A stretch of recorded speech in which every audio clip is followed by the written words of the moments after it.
And we're back. The Duran Show. Yes, that's right. We changed up everything. I decided to start it off. For everybody who's freaking out, don't worry. How's it going, guys? We have Matt and Marcus. How's it going? Going well. Good evening. It's going. All right. That's enough with that. We got an exciting episode coming up. I'm emceeing this episode because of our lineup tonight. I was not able to attend a specific tournament, but Matt and Marcus both went to Nashville and they attended a tournament. And it was how many points, guys? 750. 750, and it was 5 rounds, 2 days. Correct. Yep.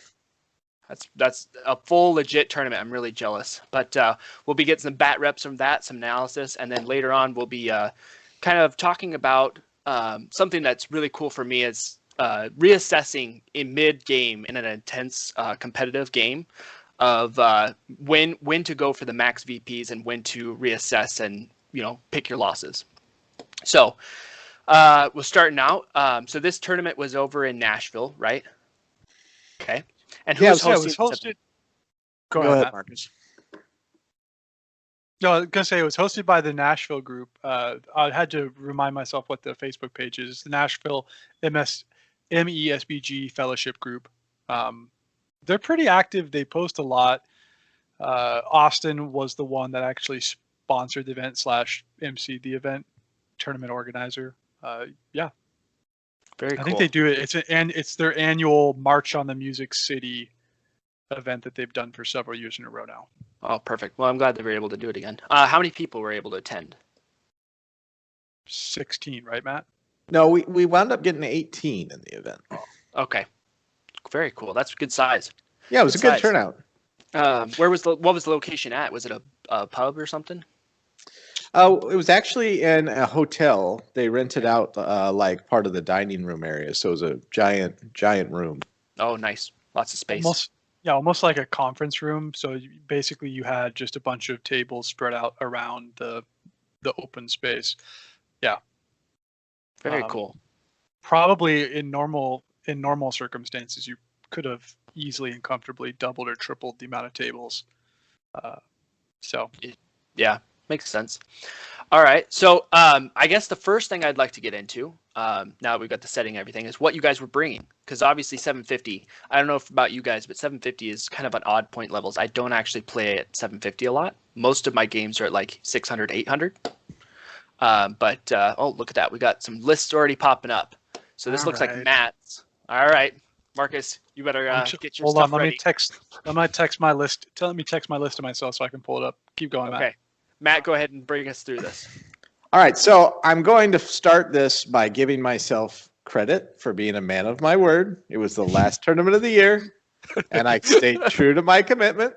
In spite of what happened at the last tournament, I did Corsairs. Let's set the stage too, because the last tournament we went to over in North Carolina, Matt walked literally out of the brewery, and he said, "I am not running Corsairs to the next event. I am going to run." Ever. I'm pretty sure I heard ever. Yes, he's like, I am done. And sure enough, my Corsairs I said, we love each other, but we're taking a break. Yes. taking a break. And over the course of that break, Matt was sending list after list about Erebor Dwarves, Iron Hills, even Mirkwoods, all these things he was sending. And then what does he do the week before? He says, I submitted and it's final. And he submitted Corsairs. Corsairs. But we have a healthy little twist to it. It's allied with Serpent Horde. So here's the breakdown. Warband. I had 4 warbands. Of course, my leader, Dalamir, Big Bad Dalamir, and he brought with him 9 Corsairs with shield, 8 Corsairs with spear. Warband number 2, a bosun. Bosun brought. The bosun had a spear, and he brought with him 3 Corsairs with shield and 2 Corsairs with spear and shield. Warband number 3, a captain with a crossbow. He brought with him 12 Arbalesters. So you see my major change here, Arbalesters, instead of sprinkling them throughout the other warband, we've got one warband with 13 total crossbows. Warband number 4, and here's where it gets spicy. Suladan on armored horse. He brought with him 6 Serpent Riders and 5 Haradrim Raiders with War Spear. Very nice. My first question right off the bat, who is your army leader? Because Suladan is also a hero of legend. Yes, Dalamir was my leader. Okay, so you kept Dalamir because he's got the 3 fate. He sneaks around and he throws his smoke bombs probably, and you want Suladan in there? Correct. Very cool. That allows me to kind of be a little more aggressive with Suladan on the charge, not worry so much if he dies, blah, blah, blah. Even though I kind of play him like a chicken. Well, he's got that 6-inch banner. You don't want that to die, but that's very, very interesting. I definitely agree. I kind of like with crossbows. I like just that full solid block warband, because if you get a piece of terrain that you can plop them on, you get all of them right there. They're already set and ready. Or if you put them on the flank and you say just aerial denial, I agree with that. That's very cool. Yeah, I have decided that I am not a good enough player to run the boot, scoot, and boogie format of 4 stay, 8 move. It just doesn't work out for me. They wind up not shooting very well. So running a gun line. Very nice, very nice. Marcus, do you have your list ready? Jawohl. All right, let's see it. Did that work? Yes, it did. Okay, so 3 warbands, much smaller. I think I was talking about this. I ran the Durin version, so my first time ever playing with the Durin model. Durin, King's Champion, Dwarf King. And I went with a similar theme that I was playing with Dwarves earlier this year, Super Elite. So no warriors. You'll see Durin with his 12 Hearthguard, King's Champion, 3 Iron Guard, 7 Khazad Guard, and then a Dwarf King with 2 Iron Guard, 6 Khazad Guard. And just as a shameless plug, this is where I think I posted some pictures of it. Matt gave me the idea to spice up my Hearthguard a little bit, make them a little unique. So yeah, this was a fun army to run. Added the plumes. Those look great. Love them. Hearthguard are now known as Mohawk dwarves. Yes, and pretty cool looking ones. I like it. Interesting. So this is near and dear to my heart, obviously, because I run a lot of Durin. So right off the bat, I see some similarities where we both run elite dwarves. The differences I saw right there is I do a little bit more 50-50 split of Iron Guard and Hearthguard, and you just kind of filled in with just extra Khazad Guard. And then the other difference I see is you ran the Dwarf King, which I don't blame you for. That's a great choice because he's a Fight 6 March and Resolve. But I typically run a Shield Bearer as my difference because he gives the free hero combats to Durin and provides the reroll the failed courage tests for the rest of the army. So basically all your Iron Guard are never stalling. But very, very cool. Yeah, and I'm sure we'll get into this as we talk about the games. I think I was heavily influenced by seeing some of the lists you'd come up with. And obviously, with Durin being an expensive hero, King's Champion, I love playing with him, so I usually start the list there. At 750, losing 50 points, normally playing at 800, moving down to 750. It actually was a little bit challenging trying to finagle the model count, so I wasn't wasting. With 11-point or 13-point models or 15-point models, it was hard to finagle that to maximize both points and model count. So yeah. But I think you did pretty good. I think I like the list a lot. It's got that March, which is the thing that my lists typically don't. I typically want to run the Shield Bearer instead of a Captain. But so that's usually my downfall. My thought process is, yeah, an extra 3 inches would be nice, but I'll just try to get there a turn earlier because I really want the Shield Bearer. But 35 models in a super elite dwarf list. I agree. That's really well done. That's good. You're talking 800-point level at least. So, all right. So I guess let's get into game 1. What was the scenario you guys drew for game 1? Contest of Champions. Ooh. So right off the bat, I'm seeing Dalamir and Durin in Contest of Champions. All right. Who wants to start us off? Matt? Yes, I will. I will start us off. And for those of us who are joining on YouTube, I'll give you a little starting photo action of the battle line. Ooh. Oh, yeah. So, Contest of Champions, for those who aren't familiar with the scenario, that is the one where you can deploy anywhere within 24 inches with one notable exception. Your leader has to be within a 3-inch bubble of the very center of the board. And, of course, FAQ'd that's the only one that he doesn't have to be wholly within. He's just got to be within. His warband's got to be within 6 inches of him. So you can kind of see, and for those who can't look, I put all of my horses on my right flank, Dalamir in the middle. You got the bosun and his warband, so you've got a nice long battle line of Corsairs supported by their spears. Horses on the right, gun line of crossbows angled to the left. Now, what I should say is Dalamir's a pretty good hero, Contest of Champions. And then I looked across and I saw Iron Hills being put up on the side. I was thinking, it's okay. He probably brought Mirren in a jar. Surely he didn't bring Dane. Oh, yes, he did. He brought Dane. That stupid pig got set up right across from me. So, really fun game. As it started out, what took place was I won priority. Heroic move was called. Dane Mastered have battled it. I won the roll-off and proceeded to use the fact that I can move 6 inches, dwarves can move 5, and I backed up and created a inverted V formation that the dwarves had to charge into, and that essentially gave me 2 turns of throwing weapons into defense 8 to see what would happen, as well as my crossbows. My opponent did have a few bows, but not a lot. So limited number. Combat started really turn 3. By that time, my horses had come around the back, met his goat riders. So he's now got a battle going on back, side, and front. And I feel pretty good about that because I have a substantial numbers advantage. Now, my opponent was really, really cool, and I'll just say that I got very, very fortunate with dice rolling. Corsairs were getting traps. Dwarves were going down very quickly. The problem was... Go ahead. Oh, I was just going to say, I imagine those Arbalesters, strength 4 crossbows against that D8 must have been really frustrating for him, too. Yeah, it wasn't doing a lot of good on that D8. So what happened is the crossbows just got impatient, and they decided, we're going to use our backstabber rule, and we're going to get in on this because we'll do more damage with that than sitting back. Okay. Now, Dane got plugged up in the battle line for the first turn of combat, so I felt pretty good. I'm limiting kills. Dalamir hasn't gotten anything yet, but at the second actual turn of combat, Dane got into the line and started doing heroic combats.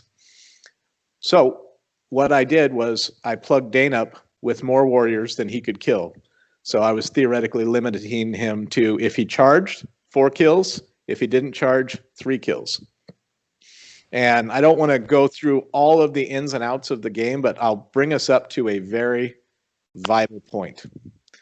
Dane had killed 5 total warriors. And at that point, he flubbed his dice roll, did not get a charge. So on 3 dice, he got a 3 high. He did not have enough might to bring that up to a 6. And Dane had about 9 Corsairs, including spear supports, surrounding him. And Dane died. Wow.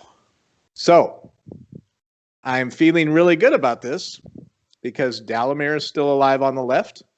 And I have lost maybe 9 total models at this point, and his army is at the break point.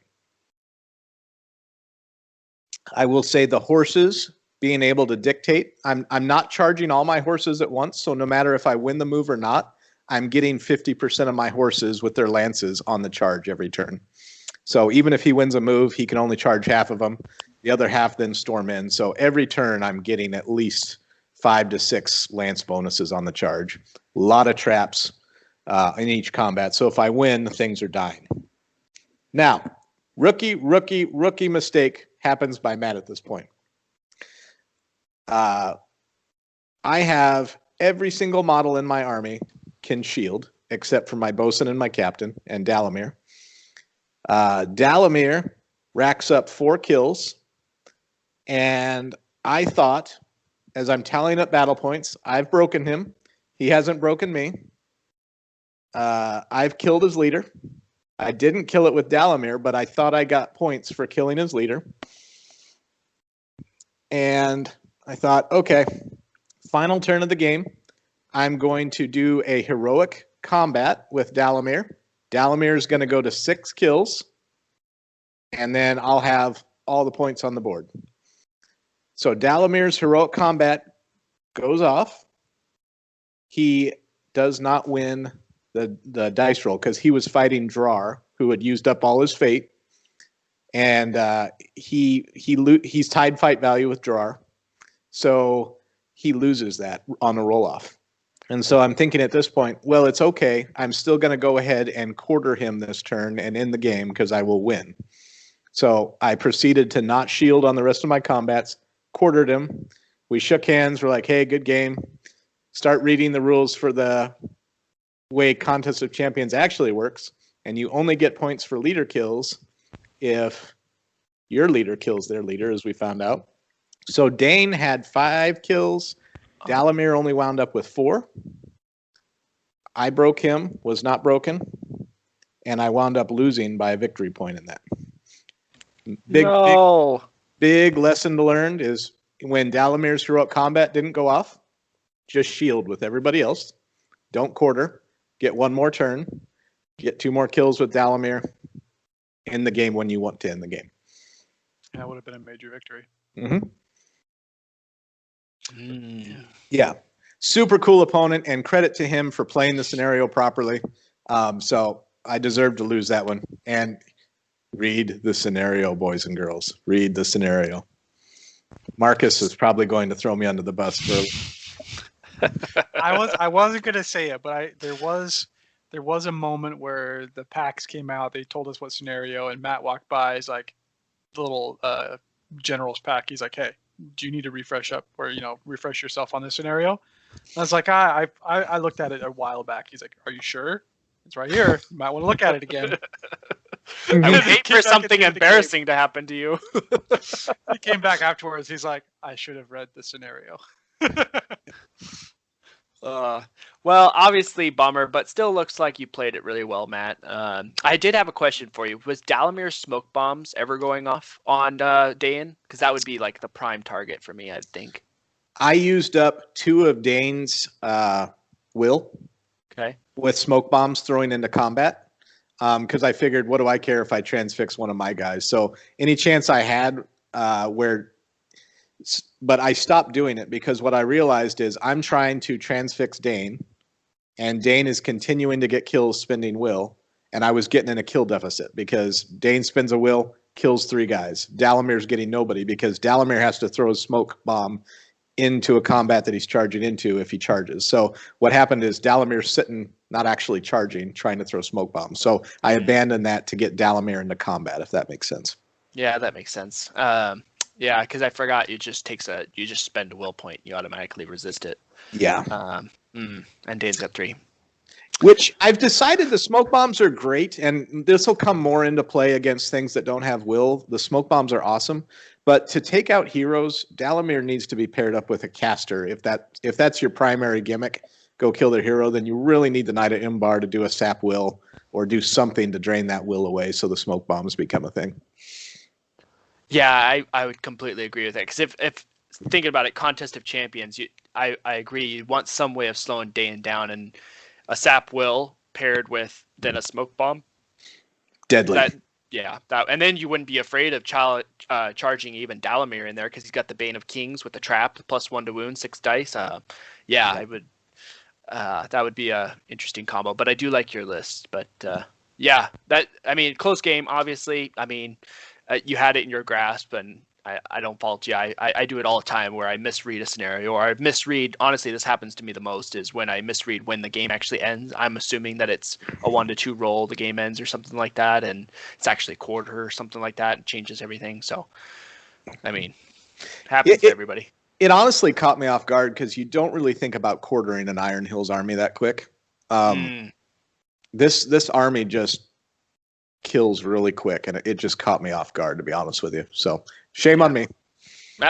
Well, I guess that's the problem you had. That's really cool of having so many +1s everywhere that you slaughtered an Iron Hills army faster than you wanted. Yeah. Well, I was gonna say, let's start. So we got a 5-game counter. Let's start the counter. Matt quarters his army game. His quarters his opponent game 1. Yes. We gotta start this. Yep. Okay.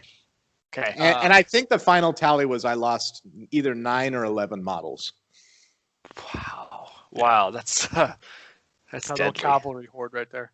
Yeah. Also, so Mitchell, a couple things we got to put down and make sure we come back to at some point. So first thing, while Matt's sharing his game photo, something that was really interesting at this event, the boards. They were very similar in style, except for one we're about to see. Very open-esque. So you'll see Matt's got a lot of like graves and burial mounds and rocks, but the actual board itself, fairly open, fairly flat. It's a really interesting dynamic to play, and you'll see it'll actually play like in several of my games. It was super challenging or super fun, given my army. Okay. Well, let's get into your first game then. Awesome. Also, two rules issues that came up. We also want to talk about at the end. Questions or clarifications, or we'll throw them out to the viewers. Say how we decided, but that's always fun too. Okay. Yeah, absolutely. I love rules. Love rules debates and clarifications and how different TOs rule things, because I mean, we're pretty by the book, but it's also interesting how people interpret things. Awesome. Okay, so this is my board. Hope you guys can see it. This is the one that wasn't open-esque city, not Osgiliath, but very Osgiliath-esque. Kind of like Lebanon or something like that. That's what I think of. Okay, cool. So you can see the board was actually super interesting. I don't know if you can see my cursor, but This is the middle, this fountain. Okay. And this is my opponent's army. So I was playing Contest of Champions against Moria, but the army was led by this little goblin captain with a bow. So Goblin Captain versus Durin in Contest of Champions. So this goblin. I would like to set the stage too. Is I get a message from Marcus when this game starts. He goes, "I'm playing Moria round 1." And I'm like, "Oh, Depths of Moria, like Balrog. Okay, maybe it's not Depths of Moria. Maybe it's a Watcher in the Water." And he sends Contest of Champions. This is the leader, and it's a Goblin Captain. And I was kind of laughing, and then I go, "Wait, what else is he bringing?" The Goblin Captain is bringing his friends, 2 Cave Drakes, and I've actually never played against a Cave Drake. I've only seen people play against them, and then also 2 Bats. And a ton at 750 points. I think he had 50 models. I'm not going to count them all here. But okay, so he had 2 captains, generic captains. He had Groblog. Is that his name? The guy on the little pillar? Oh, yeah, that's Groblog. Yeah. So he didn't have Groblog as his leader? No, he did not. He had tons of Prowlers, tons of Black Shield. Where are all the Black Shield guys? It's all the guys with the white capes. He had like they're in the back there of that group behind the Cave Drake there. Oh yeah, right there. Yep. So tons of Prowlers, tons of Black Shield, 2 Bat Forms, 2 Cave Drakes, 3 Captains, so a decent amount of might. Yeah, I'm seeing Prowlers all over the place, man. So Contest of Champions, he's over on this side, I'm on this side. So we ended up taking out this fountain. So the middle of the board, that 3 inches, right away, 3 small areas or pathways to go through. And huge advantage to the dwarves. Sit in a walkway, don't have to worry about getting swarmed, because you'd have to walk all the way around this watchtower through this little hole, or all the way around this watchtower. And remember, he's got 2 Cave Drakes with huge oval bases, kind of blocking his deployment back here. So setup, he has a very conservative approach where he puts goblins in the front of his leader, so that way his captain can bail out turn 1. I put Durin right up against that wall. The King's Champion was over on this side, Dwarf King on this side. He flanked with 2 Cave Drakes to match both of my supporting heroes.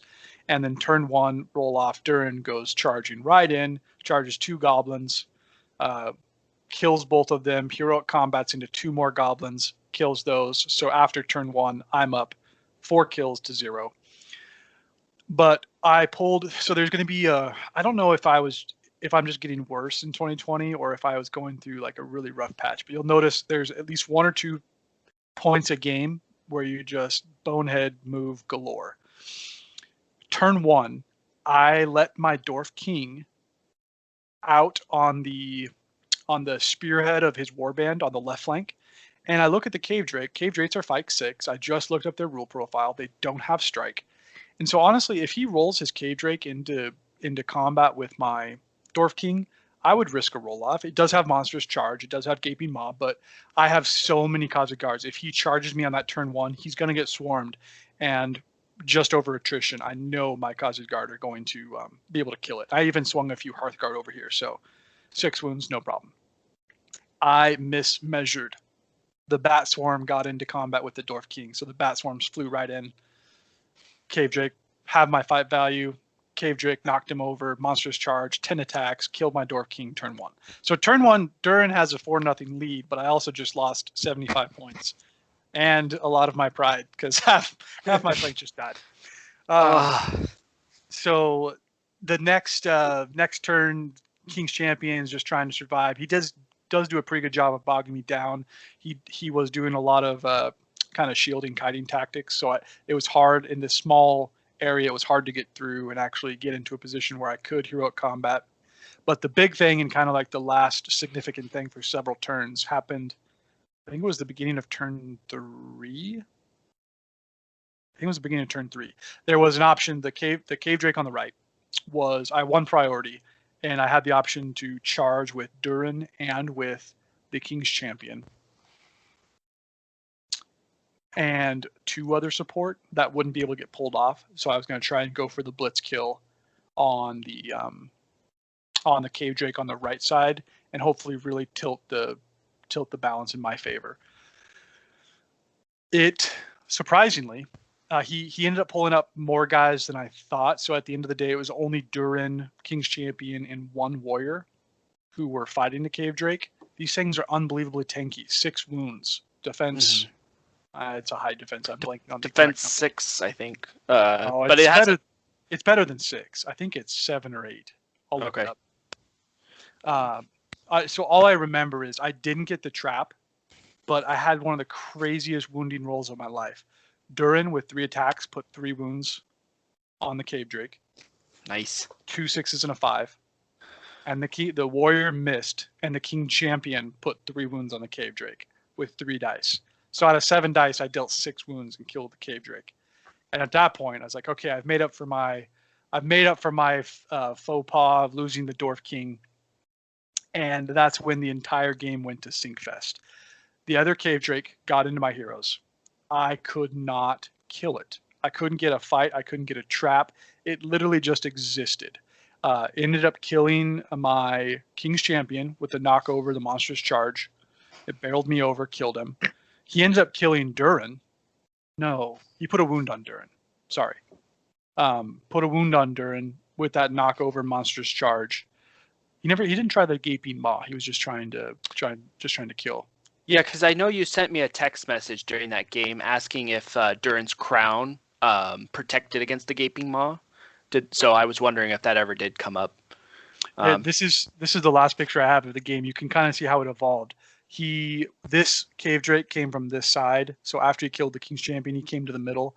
There's Durin hiding out in there. King's Champion hiding out. Oh, King's Champion looks like he's already dead. But so what he did, with the model count, he did try to blitz around. So I tried to stall on my back flank with just a few models, and I was losing quite a few guys, just the numbers. And he had so much +1 to wound with the Prowlers, and I think they also have Hatred Dwarf. The Black Shields do. So yeah, there's the +1s on the spear supports back there. It looks like yeah. So I was making great headway on the left flank, and then just survive and we ended up getting to time. I don't think either one of us quartered. It was just a time completion. And because his captain, he got 1 kill with his captain, where his Cave Drake and captain were able to charge into an enemy dwarf. The Cave Drake knocked it over, and the captain rolled 4 dice to wound and got the 6. But so long story short, ended up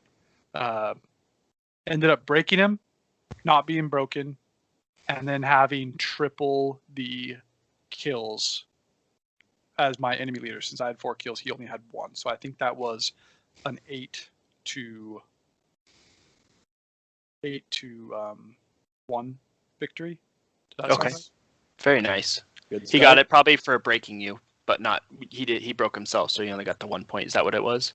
That's what it was, because triple is 7 points. You're right. Yep. We were both broken, so I Nice. misspoke. Cool. Triple plus break. Profile update. It is strength 7 D7 for the Cave Drake. I was thinking of the Watcher who's strength 6 D6, but yeah. So that's very, very deadly. And the other thing I noticed too is when you showed me that first picture, for people who are just listening and not watching, that center he was talking about, there was a big water fountain right in the center, and it kind of blocked like everything. And I was like, how are you playing Contest of Champions on this? So it looks like they removed it for that scenario specifically, and then put it back. Okay, so that at least opened up a little bit. That would have been tricky. Yes. Yes. It was, it's an insane list because you think Contest of Champions against a goblin without a shield, a goblin with a bow, and it was incredible. Those cave drakes, man, 2 of them are nasty. Yeah, they're because now all the Durin haters are gonna say that Durin was given a run for his money by a goblin captain in Contest of Champions, but it was a major victory. It was a major victory. Yes. Calm down. The other thing I was going to bash you for is why on Contest of Champions did you strike first with Durin? Strike last, get the kill. You would have increased your number of kills, but I guess you still tripled them, so I guess you weren't worried about it. We were laughing about that too, because who in their right mind plans to do 6 wounds against a D7 opponent with 7 dice? Dwarves do. Dwarves do. That's the answer. I literally rolled the first 3, and I was like, wow, 3 wounds. I should have rolled him last, and then King's Champion, 3 wounds. I was like, I really should have rolled Durin last. Oh, that's awesome. So very cool, because those cave drakes, they are nasty. I've only played against one, actually, and that was against Richard in Canada.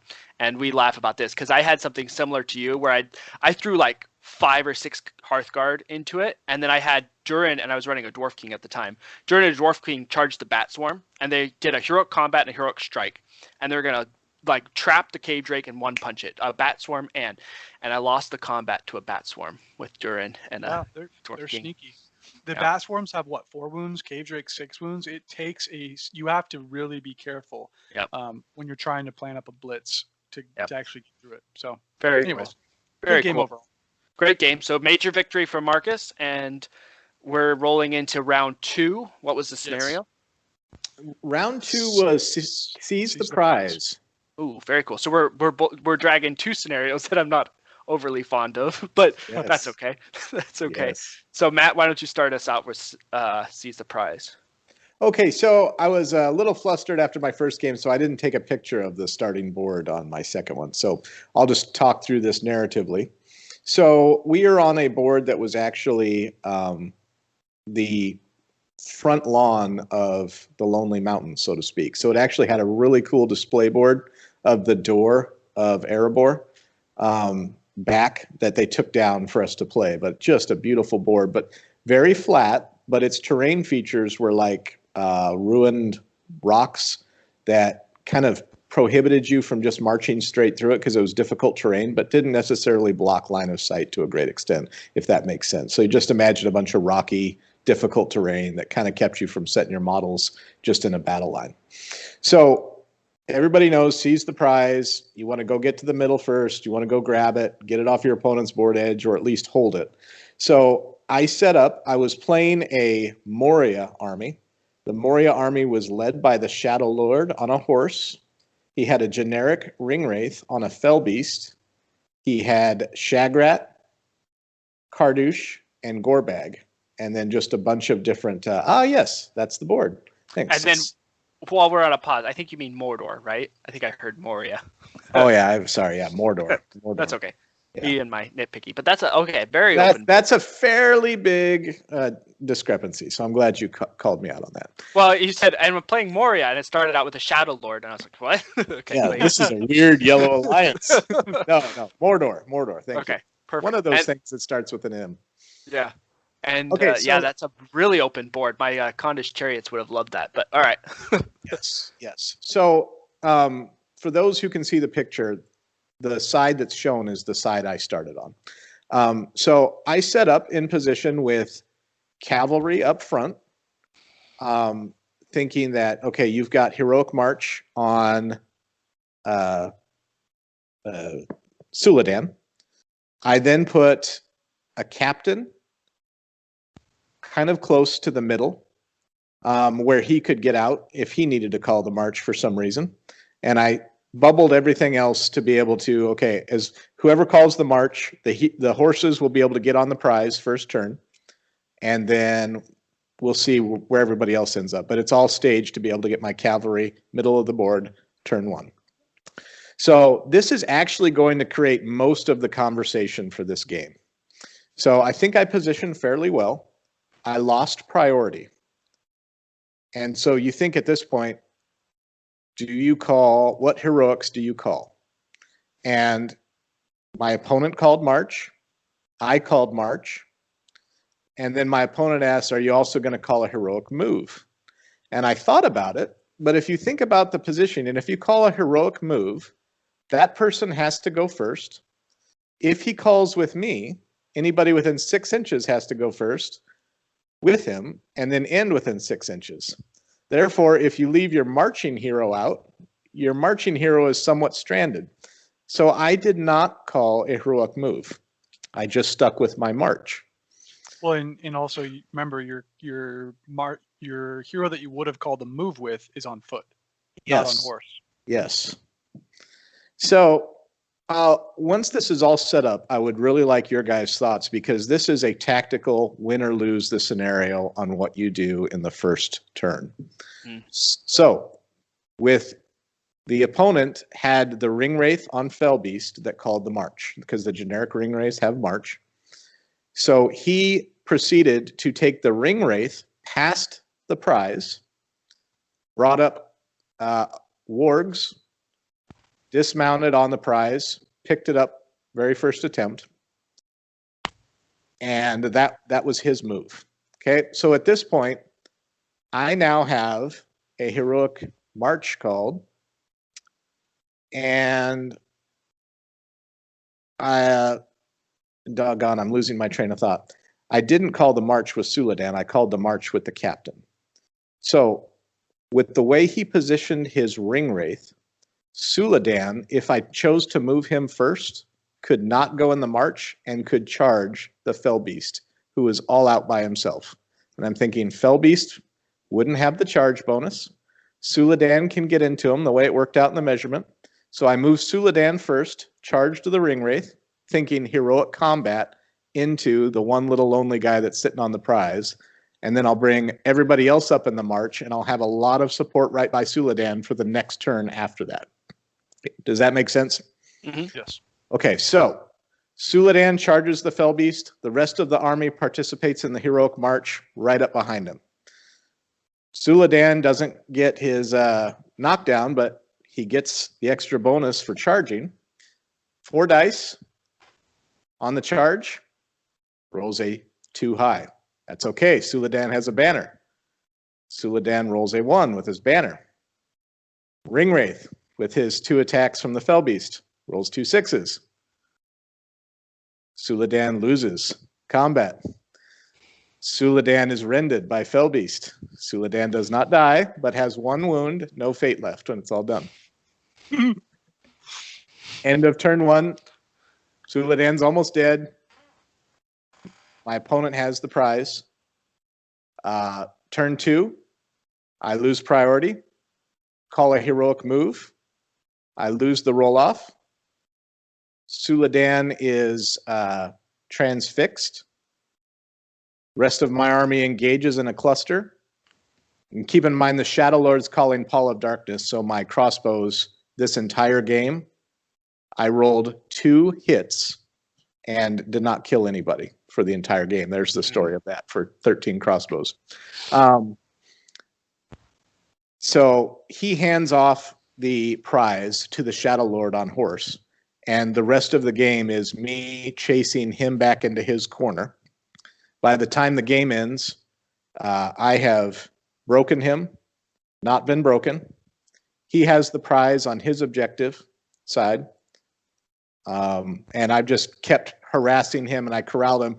I was kind of proud I was able to keep him from breaking out with the Shadow Lord. So the end of the game, he's basically backed all the way up into his left board corner, and his army is being crippled. I've killed, I think I killed Shagrat, I killed Kardouche. Gorbag was still alive.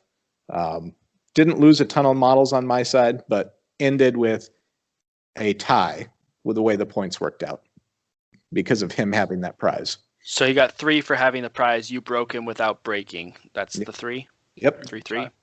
Mm-hmm. Very cool. And who was his leader? Sorry, I The missed that Shadow part. Lord. The Shadow Lord. So that's why you didn't get a wound on him. All right. Yeah, I did not wound the Shadow Lord.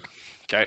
All right. There was a lot of shenanigans where I tried to call heroic combats, and he was able to block. And having 2 casters, there was a lot of times where, 3 casters actually with Kardouche. My heroes spent a lot of time not doing anything, but the rest of the army just made mincemeat of Mordor. And I'm assuming he got the Shadow Lord out of in time before Dalamir could start throwing smoke bombs and making him dwindle his will down, making him nervous. Correct. And Dalamir only hitting on a 6 if he was. Yeah, that's true. Yeah. Yep. Okay. That's a fair point. Because that means your crossbows weren't hitting him either, putting pressure on. Correct. Yeah. But so that's one of the main reasons that probably, if not, that is the main reason why I don't like that scenario, is that exact reason. You see a Ring Wraith on Felbeast or an Eagle. Eagle is worst because Ring Wraith on Felbeast is at least a cav model. Mm-hmm. So he can't pick it up. But you see a Eagle or something like that on Seas of Prize. It's like, well, I guess I'll keep you from getting off on my side, but good luck me getting you. Yeah. So I'm actually super curious your guys' thoughts on that very beginning move sequence, because I think that's great fodder for competitive strategy. What would you guys do different than what I did there? It depends. On that open board, if you don't mind me going first, Marcus, on that open board that I saw, where you have no obstacles, there's no terrain in the way, in theory, if you line your foot soldier up on the 12-inch deployment, you call, and then you have your marcher right next to him. The heroic move comes from that person. He goes 6 inches forward. That also calls a with me, which activates the other hero who called a heroic march. He goes up 12 inches, so he's still within. The front of his base is on the prize, dismounting, but the back of his base is still within the 6 inches of the guy who called the heroic move as well. So he's within the heroic move with me, but he's also gotten the benefit of the march at the same time. And that's how I would have done it. And okay, so you would have gotten the move and the march benefit by setting it up differently than I set up my front battle line. That makes sense. Both heroes together, yes. However you wanted to do that. So it would have to be Soladin. Or at least, I guess you could have a cab model do it too, because it's the same thing. As long as you have both heroes next to each other, the heroic move goes off, moves 6 inches forward. The guy who called the heroic march is now activated because of that heroic move, and now when he's activated, he activates the heroic march, who then bubbles the rest of everybody. The only trick is everybody has to end within 6 inches of each other, but you can still do that because you're only trying to get your front of your base onto the prize, and the back of your base should be overlapping into the bubble that you need to be. Okay. If that makes sense. Yeah, it does. It does. I guess the big thing to that scenario is setting up, thinking if you don't win priority, how do you make the move go off with the march? Yeah. So you're not playing on the defense. And it still comes down to, even if you call it, do you win the move off? But yeah, exactly. Yep. So I have, I guess, one clarifying question before I go into this. How many approximately how many mounted models did he have? So how many people were on with the Fell Beast on the prize? He had only one person actually sitting on the prize. The rest of the cavalry was not touching it, but he had probably 4 to 5 warg riders right by it. How many mounted models do you have with lances? Wasn't it like 8 to 10? I had 12. You had 12 plus Suladan, so 13 mounted models? No, 12 with Suladan. Okay. So, yes, what Mitchell said, totally valid. You, at that point, you are trusting in a 50-50 roll-off. If you lose, no, let's say if you win this roll-off, because this is where I think the scenario balances itself, even if you play Eagles. Even if the Eagle or the Fell Beast jumps on the prize, they still have to roll a 4+. I have played this scenario so many times where the objective is actually never dug up the entire game. A 4+ is never rolled. So you have to pair winning the roll-off with digging up the prize. If you don't dig up the prize on that first turn, you are now completely exposed and completely out of position. So if somebody countercharges you, so let's go into Matt's shoes. Matt, you lost the roll-off. The Fell Beast got in front of the objective to kind of body block, plus the Warg got on the objective. If they didn't dig it up that first turn, the next turn, they are in a world of hurt because in theory, your cavalry models are surrounding them from a charge range. You're going to get lance bonuses, you're going to get knockdown bonuses, and you're going to be blocking.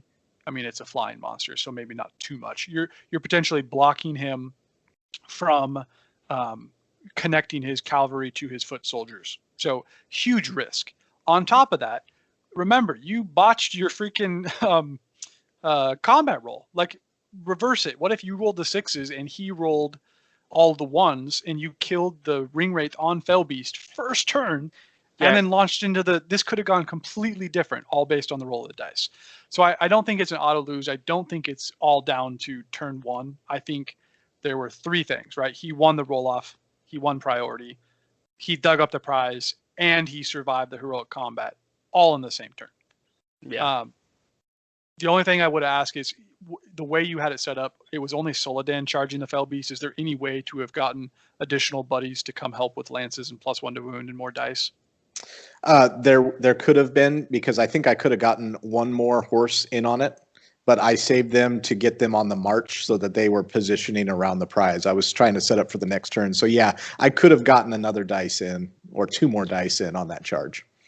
Okay, so maybe next time you don't put so much into luck and you stack the odds a little bit more in your favor. Don't go gung-ho for positioning, but he had 3 things all line up perfectly and in sequence in order to pull off that very, very good move. It was a good move by him. Oh yeah, very well played by him. And just going back on what you said too, something I noticed was the ring wraith rolled 2 dice, but he didn't get the charge. Was that with a banner? What you were saying?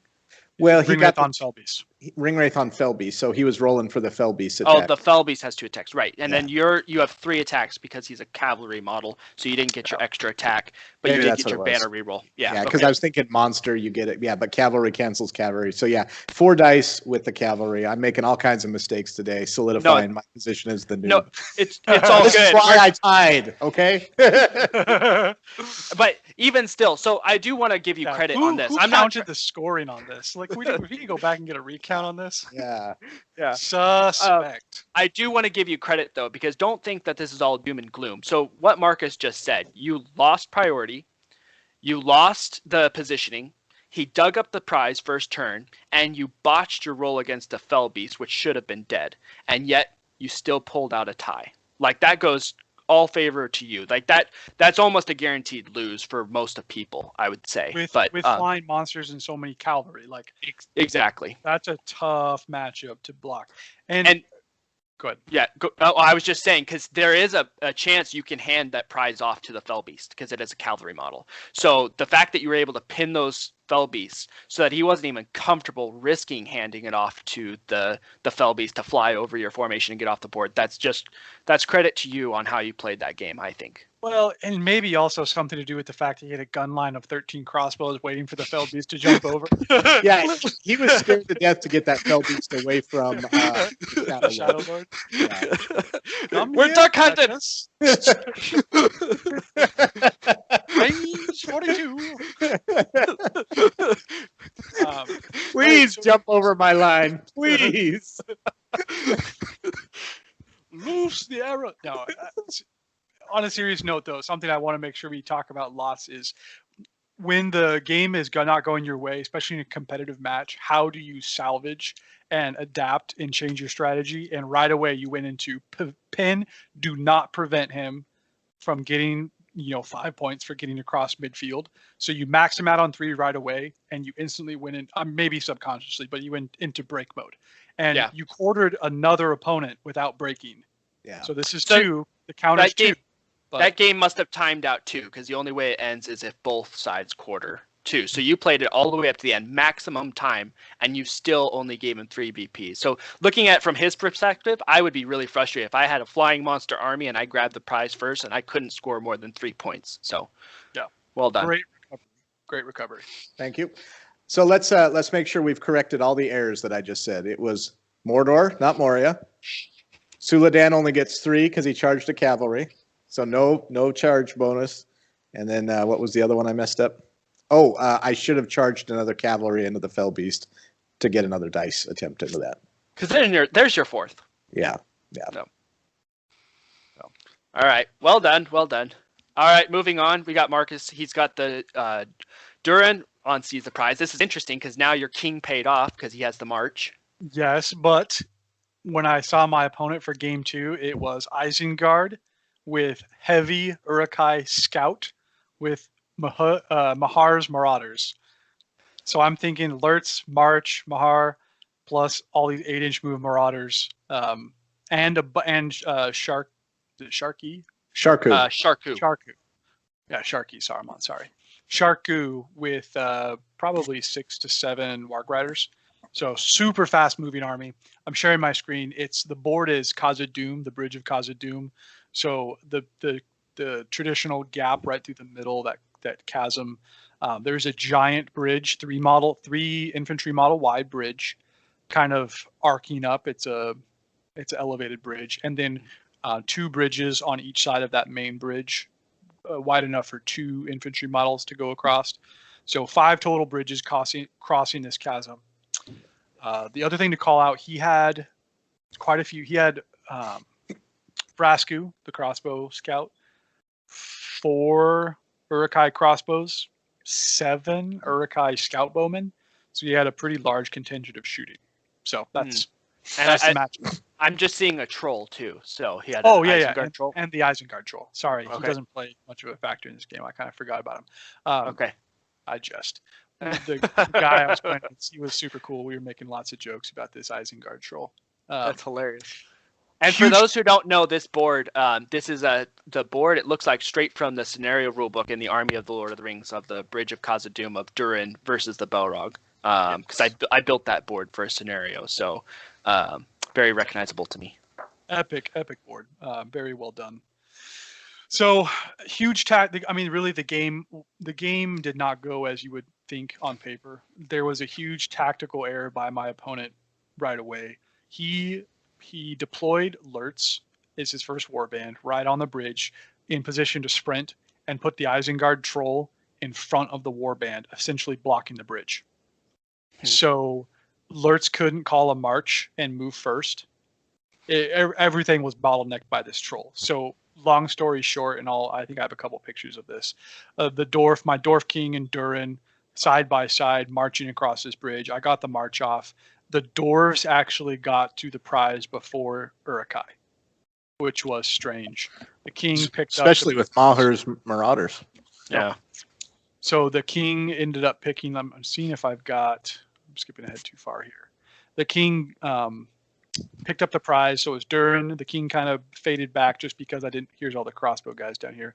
I didn't want to get shot to pieces on this bridge. It was super wide open. He had his crossbows on the side, so he could easily shoot up at my guys crossing the bridge. And my plan was just to slowly march forward. I'm thinking, okay, I've got an easy 5 points because Uruk-hai are going to be very risky if they try to challenge my 2 big heroes coming across the bridge. So they're going to have like a fallback tactic, and then I'll just stall on the sides to make sure I don't get swarmed. So really the game, I want to say it progresses fairly normally. The troll on that first turn of combat, he ends up getting killed because I was able to trap him. Durin, I think it was Durin. It had to have been Durin. He's the only one strike. Struck up, killed him. So the troll's gone, and then he blitzed crazy hard. So the Marauders with a march plus Sharku and the Wargs, they all went on one of my flanks. So the King's Champion and his warband plus some support went to kind of stall them out. And guys, I've never had dwarves die so fast. Let's just kind of speed this up. The Uruk-hai Scout Bowman, holy cow. 7 shots a turn. We had quite a few turns because we were moving and there weren't a lot of combats. They were killing 2 guys a turn. So my huge cluster, my huge contingent on the bridge dwindled like crazy. On the flank where Mahar and Sharku tried to blitz me, let's see if I got a good picture of that. He ended up not charging. He went heavy on the charge with Mahar across the very far bridge. I was able to like prevent traps, but 1v1, the Uruk-hai scouts were just winning the fight and killing me. He was executing on all of his combats. So I got down on model count, and then I started getting swarmed, and then that didn't go well. I blitzed my King's Champion into his warg. So you can see all this picture here. This is set up. This is actually 5-inch. I'm within charge range here. I decided to go for it. I think, okay, I've got 2 Iron Guard here with extra attacks. I'm going to run in. I'm going to call a combat. I'm going to kill Sharku and then try and blitz into some other wargs and really mop up this warband and then come pester his backline on the main bridge. King's Champion runs in. fails the heroic combat with an Iron Guard against Sharku, who didn't charge. So that stalls me. The next turn, I win the combat. I can't kill Sharku. So now I've burned both might trying to pull off a sexy heroic combat mop up clean. I'm out of mine on this side. Then he's got 3 might with Sharku to help do the priority rolls. He's charging every single time. This whole warband right here, except for the King's Champion and 1 banner, die to these wargs. I can never push. They totally mop me up. He has Marauders that run. Again, we're doing really fast turns because only a handful of combats per. His Marauders run all the way around up this bridge, and they're threatening to come trap what's left of my contingent on the middle bridge. So wait a minute. So for people who can't see the picture, he circles on the very far side of the board, completely wraps around your back line, and then has Marauders back behind you on the middle bridge where the prize is? Yep, and so he never got into combat. He was 1 turn away, but they ran all the way around. And guys, I bubbled. So think about the board. It's a 4x4 board. He ran the perimeter of the board because I had dwarves harassing him and kind of trying to choke him out, and he ran all the way around. So I could never get into combat, always 6 inches away. These Marauders were like on speed or something. Like, it was crazy. Now we know what Aragorn said, some fell thing aids them in their flight. Yes. It sets its will against us. The huge saving grace is just Durin's survivability. He not having to worry about D9. It was huge. He didn't kill it. A lot of people. He killed a handful of warriors. Again, it was so congested on the bridge with only 3 wide until I got past the bridge. And unfortunately, this is the last picture I took of the game. So also, for those who are staring at this picture, I'd like you to clarify, what is a Minas Tirith warrior spearman doing behind Durin? This is something huge we forgot to explain that was actually really cool about this tournament. Yeah. Let me try and do it justice, but Phil and Matt. So everybody had their list, and then every army was assigned a bonus model by the tournament organizer. And that bonus model played into a secret objective that every scenario in game had. So that bonus scenario or that bonus objective was not tied to victory points. It wasn't tied to tournament points. It was tied to raffle points. They had a huge raffle at the end of this event with amazing prizes. But if you completed your secret objective with your bonus model, you got additional raffle tickets. So it was things like on Contest of Champions, I think it was if you can kill the enemy bonus model, you get a bonus raffle. On the Seize the Prize is if your bonus model is the one to pick up the prize and also in the game with the prize. That's a bonus raffle. On objective-based ones, does your bonus model capture? It's all tied to what game you're playing, but it was a really cool added flair. Yeah, I thought it was a really neat gimmick, and everybody's bonus model, no matter what it actually had, was the way he set it up. Everybody had a fight 3, strength 3, defense 5 bonus model that fit into their army. Yeah, so like somebody was a Minas Tirith, somebody was a Goblin warrior, somebody was an Orc warrior, somebody was an Uruk-hai warrior, but they all had the same stat line. Interesting. But did it have a spear? It did have a spear, so the wear gear was the same. So some people had bowmen. Some people had 2-handed pick people. I got a Mortar Orc with a short shield was mine. So everybody's wear gear is a little different. In this case, the spear was awesome because Khazad-Guard or Khazad-dûm doesn't have any natural spearmen built into it. So very nice. My first game, I wasn't paying attention when he set them out. So, like, I looked at my battle line, I set it up, and then I came back, and there's this Mortar Orc sitting in there with it. So I'm, like, walking across the game. I'm like, is somebody missing an Orc? And I'm, like, going to tables, and they're like, finally the TO sees me. No, that goes with your army.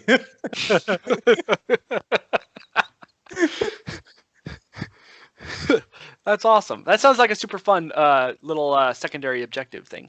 Yeah. Oh, yeah. It was a great time. I like flair stuff like that. So let me wrap up this bat rep. It's basically over, right? So it was once I started realizing how quickly I was dying to the bow fire and not doing well on my 1-on-1 combats, it turned into attrition. I started playing a little bit more aggressive just to make sure I got past the halfway point. Even tried to make a couple attempts to break through. Was close, but he rallied his troops and just had too many models for me to actually break through. Lurtz, because my king and Durin were together, wasn't able to jump in because I also had strike. I had 1 might left with Durin. I saved a point of might. So it wasn't until the very last turn of combat, because we were running out of time, that he charged Lurtz with 2 pikemen into the Dwarf King and Durin, because I had them both next to each other, to try the strike off shenanigans. It didn't work for him, and Lurtz ended up dying. But it came down to the last combat, because if he would have won, it would have been 3 attacks plus his 2 pikes against the Dwarf King, and I mean, Lurtz had 1 point of might left, so it would have been 5 attacks looking for 6s to kill 2 wounds. So it was close. It was close, but solid. But still a major victory, right? Yep. So I think he broke me, helped me remember the points, guys. I was past halfway, so that is 5. I'm pulling it up right now. 1 second. 5 points for that. Aha. So Point you had it on. You had the objective on his side, correct? Yes. So that's 5. Causing a wound on the enemy leader, 2 for killing. So I killed him. So it's Okay, 7. so that's 7, and then 1 point for if it's broken, 3 if it's broken and you're not. 7-3 was the final score. 7-3. Cool. He broke me, and I did not break him. I think I killed 9 models out of his entire force. It was sad. Wow. Very cool. But well played, well played. Dwarves, they kind of do that. They kind of sitting on a bridge and they're fighting down their home, and they kind of just slowly push you forward. Very cool. It was very thematic. Yes. Very cool. Okay, so what's the round 3 then? Round 3, last game of day 1 is Command the Battlefield. Ooh, finally a new one. Yes. So I'm a big fan of this one, actually. I actually really like this scenario. So my opponent in this one is bringing Azog's Legion. Azog on White Warg, leading a bunch of Gundabad orcs, spears and shields, 2 warbats, or Gundabats as they are now called. Then Officially rebranded. He also had a Gundabad troll with Crushing Club in that warband. Then Fimble leading some Gundabad, some hunter orcs.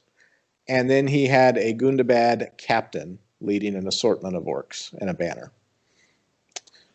Interesting. And of course, this is a Maelstrom deployment, so go ahead and take us into it. It's a Maelstrom, so I lost priority, which in Maelstrom is actually winning priority, if you think about it a little bit backwards. So he started with the Gundabad captain, and he got a 2, did not might it. So I put him on what I will describe, and I don't think I've said the board. I'm playing on the board Marcus did game 1 on, which is a fiefdoms board with all the heavy terrain, if we remember that board setup. So I deployed his Gundabad captain in the northeast corner of the board. He then rolled for Azog. Azog rolled low. I put him on the west central board edge. And then last but not least, he rolled for Fimble, and I put Fimble on the north central board edge. So captain, far northeast quadrant, Fimble, middle of the north quadrant, Azog all the way off on the west side, all by himself. So when I deployed, I got a bunch of really good rolls. I brought in Dalamir on the south central board edge. And the thing to remember in this board, it's very constrained by buildings. So as you're walking on, there's no situation where you're going to be able to form a nice battle line. You're going to be going into either 3 wide by like 6 deep to get your army through the buildings, or you're going to just be trying to split everybody off to make their way through the buildings to get to a fairly open middle. So Dalamir, south central. I then brought in my captain, south central by Dalamir. My bosun, I brought in east central. And then Suladan rolled a 6. So I brought Suladan on the north Fimble and his band of hunter orcs. So I've got Fimble in a really bad spot with a bunch of cavalry. And then everybody else is marching in. So turn 1, I won priority. Fimble called a heroic move to try and escape. Fimble was able to get out of charge range, but his warband wasn't able to get out of my charge range. Everybody else just starts walking towards the middle of the board. Turn 1, I basically eliminated most of Fimble's warband. So Fimble's still alive. He's got maybe 1 orc left. The captain, his Gundabad captain that's on the northeast quadrant is hurriedly trying to march to get into Fimble to help out. Azog did not call a march and started coming from the far west side, slowly but surely with his troll. And Azog was not moving 10 inches. He was moving with his warband. I then began to spread out, thinking most of the battle, command the battlefield has a, excuse me, a dead zone bubble of 12 inches in the middle of the board. And I'm thinking most of this game is going to take place on the east side of that 12-inch bubble. So most of my things are converging on that point, but I sent a bunch of models to kind of spread out across the board. So I'm theoretically taking control of southwest, southeast, and northeast, and he's got northwest quadrant locked down at this point. As everything just continues to march through, Fimble somehow magically stays alive for the entire game because he was able to escape and win a few key fights, but he's losing orcs at a fairly high speed. His bats start flying 12 inches and start harassing, and they actually start getting quite a bit of kills from their pluck rule, which was extremely annoying that entire game.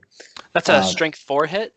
Yes. Against a D4 army. Ooh, interesting. Yeah. Cool. So that was, he was really decimating me with his bats. Azog, let's fast forward a few turns. Azog's in the middle. He leaves his warband behind and begins to engage.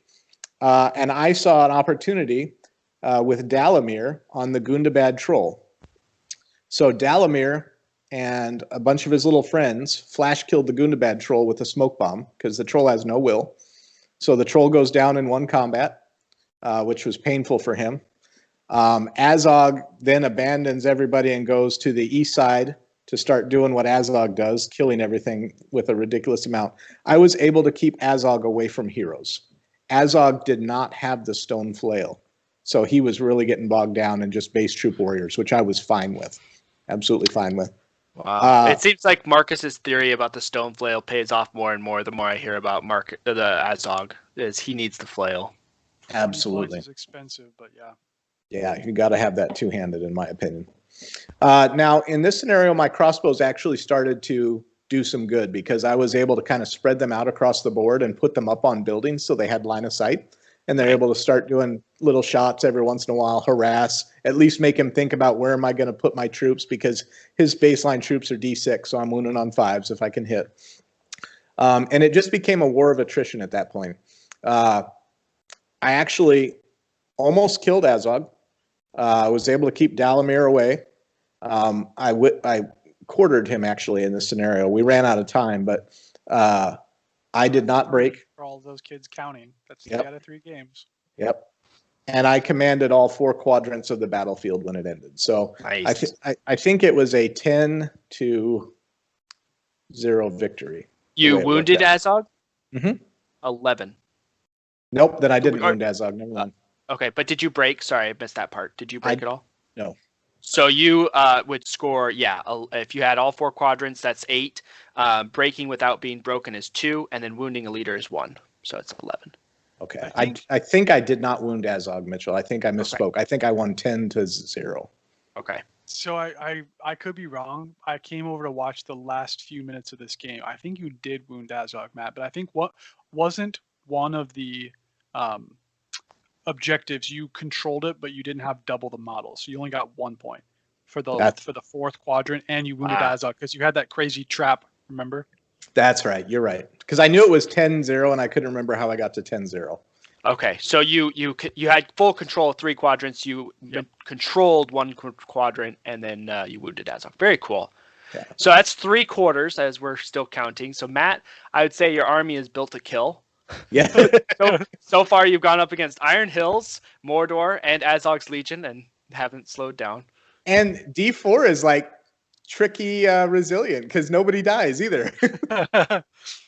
Yeah, I will say I've always been a dwarf player for the longest time, but I've been playing more D4 armies and stuff like that.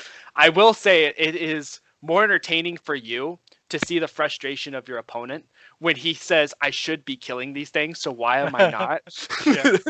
It's almost like a mental battle on top of it. Yeah. Well, and then like even with the fight advantage, when you're fight 4 and they're fight 3 and you've got numbers, yeah, it's just it becomes a mathematical equation on winning those combats. So in backstabbers, yeah. lances, you have so many wounded. Poison. Yeah. Throwing weapons. You have so many throwing weapons in your army. 6-inch banner. Yeah. That's really well done. 6-inch and a 3-inch banner with the bosun. Oh, that's right. So you have like a lot 9 inches of banner effect plus bases. Yeah, that's crazy. Yeah, very nice. All right, Marcus, you're up. Well, the one thing I gotta say, because again, I walked over at the end of this game to kind of see the end of it. Matt had an epic trap of Azog trying to kill him. Totally flopped it. It was hilarious. Was it like 9 dice and you only put 1 wound on Azog? Yes. With backstabbers. With backstabbers. He was so proud. He's like, I did it. I'm going to kill him. 1 wound. The other thing, I see you've got a picture of this. Those bats, there was a point at the very end of the game where he had crossbows trying to get to an objective, but 2 bats just kept flying overhead, picking up people and dropping them, but they would end their move phase on a building, so he couldn't get to him or shoot him. They would just pop off the building. So Matt had to climb up this 2-story building, turn after turn, trying to stop the bats from just flying out, grabbing a person, coming back. Oh, and I did forget the funniest part about this. This is actually a buddy of mine that I was playing. His name's John, a really cool guy. But as I was moving into the northwest quadrant where Azog had marched through, I was moving guys through a little hallway to make sure I was going to take that quadrant. And as I'm moving my army in, I'm like reaching underneath and I'm like, I'm feeling something. I'm like, what is under there? So I look under and there's 2 Gundabad warriors sitting there. And he's like, oh, because he had sneakily, as he was marching through, he just kind of shuffled them in there. And I had no clue they were there. So he's like, this quadrant's mine. And I'm like, what am I bumping into? He's like, dang it. It was the classic as you're watching like push and then, oh, these little guys, they're going to stay. Good tactic. Very good tactic. Oh, that's funny. So I'll make sure to feel under all the terrain now to see the sneaky control. Yeah. Very cool. You almost need like awesome digital boards where your models have an RFID chip. So if the board will automatically score it and like the squadrons will turn red or blue. Just to like, wait, why is that one? Where is this model hiding? Very cool. That would be really helpful to get a live updated victory point during a game so you can keep track of it. Oh, yeah. So my game 3 is going to be easy. This is the weirdest tournament game I've ever played. Inspired kind of by our discussion about Matt's encounter with the Rangers Battalion back in North Carolina. So interested to hear what you guys, we've already talked about it briefly, but hearing your thoughts again. I was playing Command the Battlefield, my 35 dwarf model, 35 model army against Goblin Town. A horde of 96 goblins. Oh. With the scribe. So he had the Goblin King, he had Gollum, he had the scribe, he had 2 mercenary captains, so 2 full war bands that could deploy anywhere. And the scribe calling in all the time. Yeah, and just I guess what's the captains to fill out. I don't remember how many other captains he had. Gollum and probably I think 2 or 3 of the little short captains. Yeah, 2 or 3 regular captains. Whatever gets you to 96 models at 750 points. So I have a picture I'll pull up here in a second, but it is a very open board with a river going through the middle. I lost priority, so I thought this is off to a good start. I made him deploy first. He didn't roll super great. For everybody that rolled, so his mercenary captains didn't roll. Everybody that did roll, I deployed them in separate parts of the board, with my thought being I might be able to have a situation where I can jump on and kill an entire warband to start trying to even out the model count, potentially even his leader if I can get him isolated. So I deployed him completely spread out. And then I rolled 3 2s for all 3 warbands. And I was sitting there thinking, so I rolled the Dwarf King first, rolled a 2. And I thought, I don't want to use a point of might because I'm going to need combats to try and even the playing field at some point if we get into combat. King's Champion went next. I rolled a 2. And both these models only have 2 points of might. I wrestled, and I either spend a point of might to go down to a 1 or up to a 3. And either way, he's going to be toying with me. I let it stay as a 2, and he put my first warband off in the very corner of the board, maximum as close as you could, that 6-inch buffer. When I left the King's Champion at a 2, he put the King's Champion right next to the Dwarf King. So 2 warbands in a row, right next to each other, and then Durin rolled a 2. And at that point, I could have burned more might, but then it would have been Durin by himself. He still had 2 mercenary warbands with 18 warriors apiece that could have dropped down anywhere, and that would have overwhelmed Durin completely. So I left the 2 thinking I'll keep my might just to try and save myself, and he put Durin right next to all 3 heroes. So all 3 heroes came on top of each other in the very corner of the board. So he was using his army bonus to get the mercenary warbands up to 18? Is that not a thing? No, it is. It is. It's just not common because most of the time they leave those small so they fit on a terrain piece. But for this scenario, it's awesome. Maybe it was 12. Sorry, 96 goblins. They all blended together. Whatever his warband composition was. Well, I think maybe it was just 12 goblins. What I think Matt was saying was you can do it. It's just uncommon because in order for them to come on, they have to come on wholly with inside of a terrain piece. Yep. So usually keep it small so that you have more options of where. Or you can bring them from a board edge if they don't fit on a terrain piece. That's true. So he was likely doing 12. He was a very good player. Like, spoiler alert for the rest of the tournament. I bet it was 12. Then, because he had played this army quite a bit and knew the advantages. So let's just say it was 12. But still, that's 24 goblins plus 2 cap. That's 26 models he could have dropped anywhere to really harass my leader. So that's deployment. I'm in the exact corner. He's spread out. And from the very get-go, as soon as I found out I was playing Goblin Town, my tactic was I'm going to run to a halfway point, split the difference. So I'll be contesting 2 board edges. It's going to be very hard to ever control 1 board edge, and I will do my darndest to break him so I can start getting courage tests. He'll run away, and then I can start to span out and take over the board. Turn 1, we move. He's charging towards me, fanning out. The scribe is calling on 2 to 3 goblins at a time. Turn 2, same thing. I'm moving towards the middle. He's spreading out, marching towards me, and then it was either the beginning of turn 2 or the end of turn 2 or the beginning of turn 3 where we realized what was happening. I got to a point where I was threatening. I was getting to within 12 inches. So not enough where I could move and then win a heroic move and then charge. So I was outside of that range. I got close to threatening range and he backed up. He started backing up. And I made a comment. I was like, you don't want to charge in? He's like, absolutely not. I don't want to risk dying. And I looked, and he had 30 models in one quadrant, 30 models in another quadrant, 30 models in the third quadrant, and I was still trying to get to the middle. So I'm like, okay, it's 3-1, and he'll contest the 4th objective really quick. So that's a 5-1, but that's a 5-0 score right there, right? I think that's 2 for each quadrant if you double the model count. So that's 7. 6-1 because he's got 3. I still got 1. Okay. I look at him. I was like, "You're not going to charge at all?" He's like, "Absolutely not." And I was like, "Okay, are you going to bring your king forward?" Because his king had kind of meandered towards the middle of the board. And he's like, "Absolutely not." And I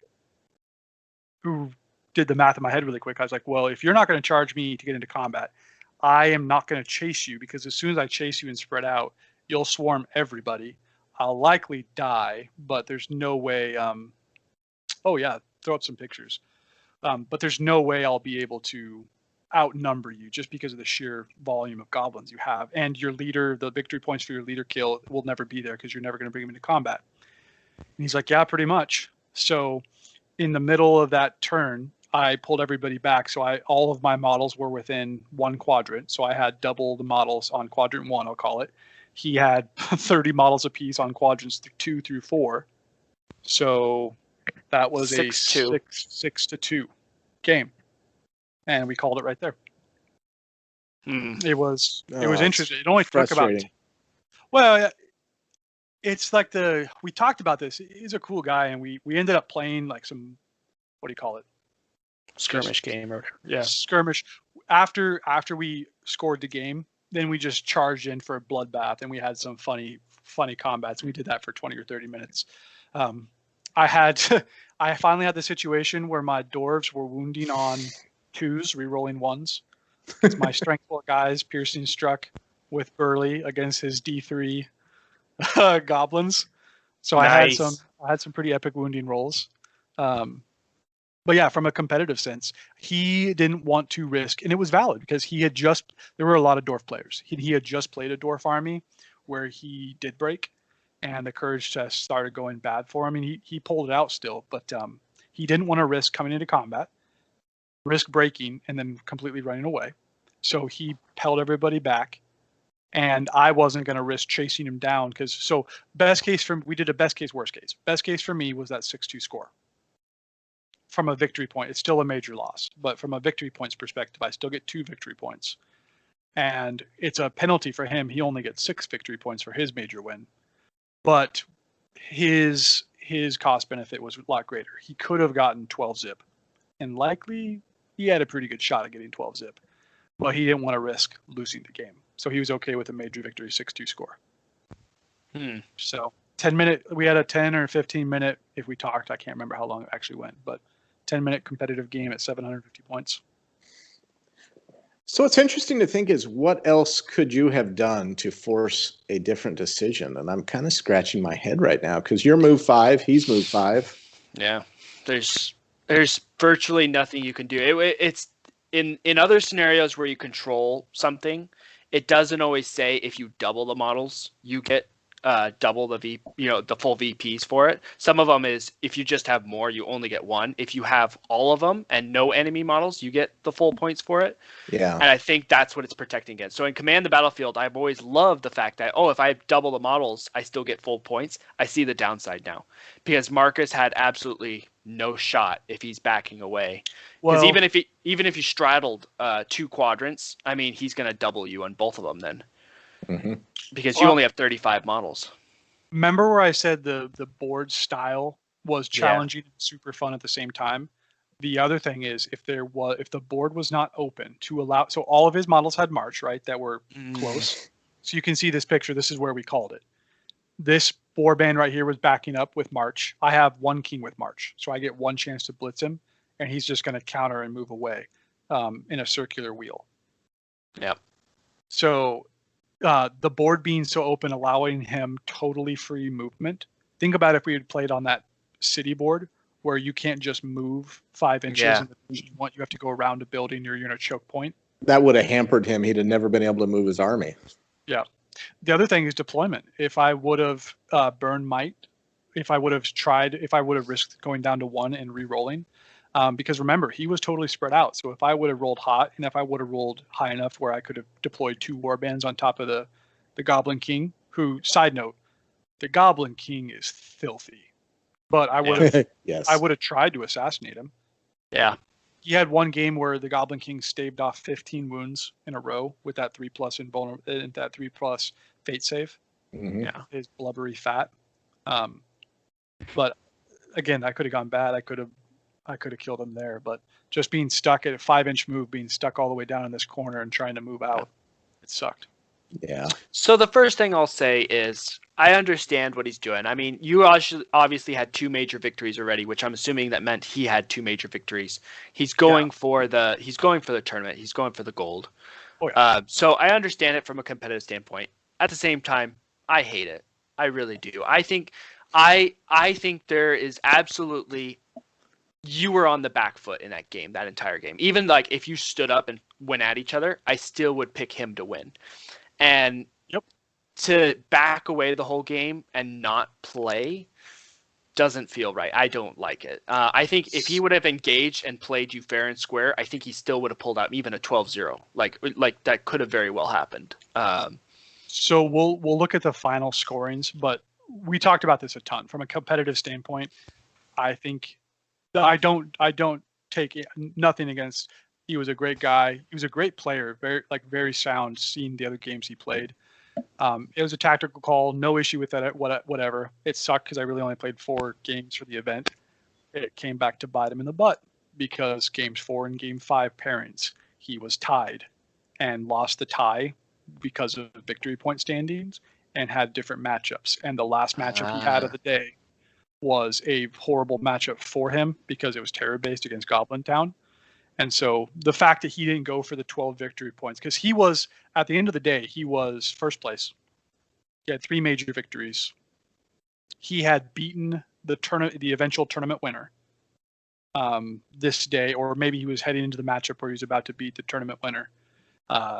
He was rolling over everybody. Nobody had heavy shooting. There was 1 army with terror in the entire tournament contest. And yeah, he pulled a short straw because even everybody who was pulling draws and minor wins had more than 6 victory points. Yeah. So you risk, you gamble, you roll the dice. So I like you said, it makes sense that it came back to bite him, like you said. I think that's fair. I'm not bashing him. I don't know him. I completely understand from a competitive standpoint. You're going for the gold. You really want to win a tournament. I get it. I really do. From a gameplay standpoint of playing a tabletop game, I don't like it. I don't like not playing, honestly. Yep. I want to play. Secretly, I'm okay with it because, again, I think I very easily should have lost this game 12-0. Which, again, he has 96 models on a game where you just have to double your opponent in quadrants, and you're facing a 35 model army. And you're calling in more models. I don't understand why he didn't go for it. I mean, when we continued the game just to kind of for S's and G's, by the time we got into combat, he had 109 models on the board. Yeah, I really don't understand why he didn't even chance it. I mean, why not go for the max? But to each his own, I guess. Yep, his call. If I would have taken cavalry, if I would have taken shooting, totally different ball. If you would have taken Army of the Dead, yeah. If I would have taken, there were a lot of things I could have done. We talked about it in our last episode. What is your weakest matchup against a scenario, and your weakest matchup against an army? And I drew the short straw on both of those. It happens. I remember Contest of Champions. I drew it on the great straw both. I had a tanky choke point against a very non-scary hero. Captain. So right, yeah. It flips both ways. Yep.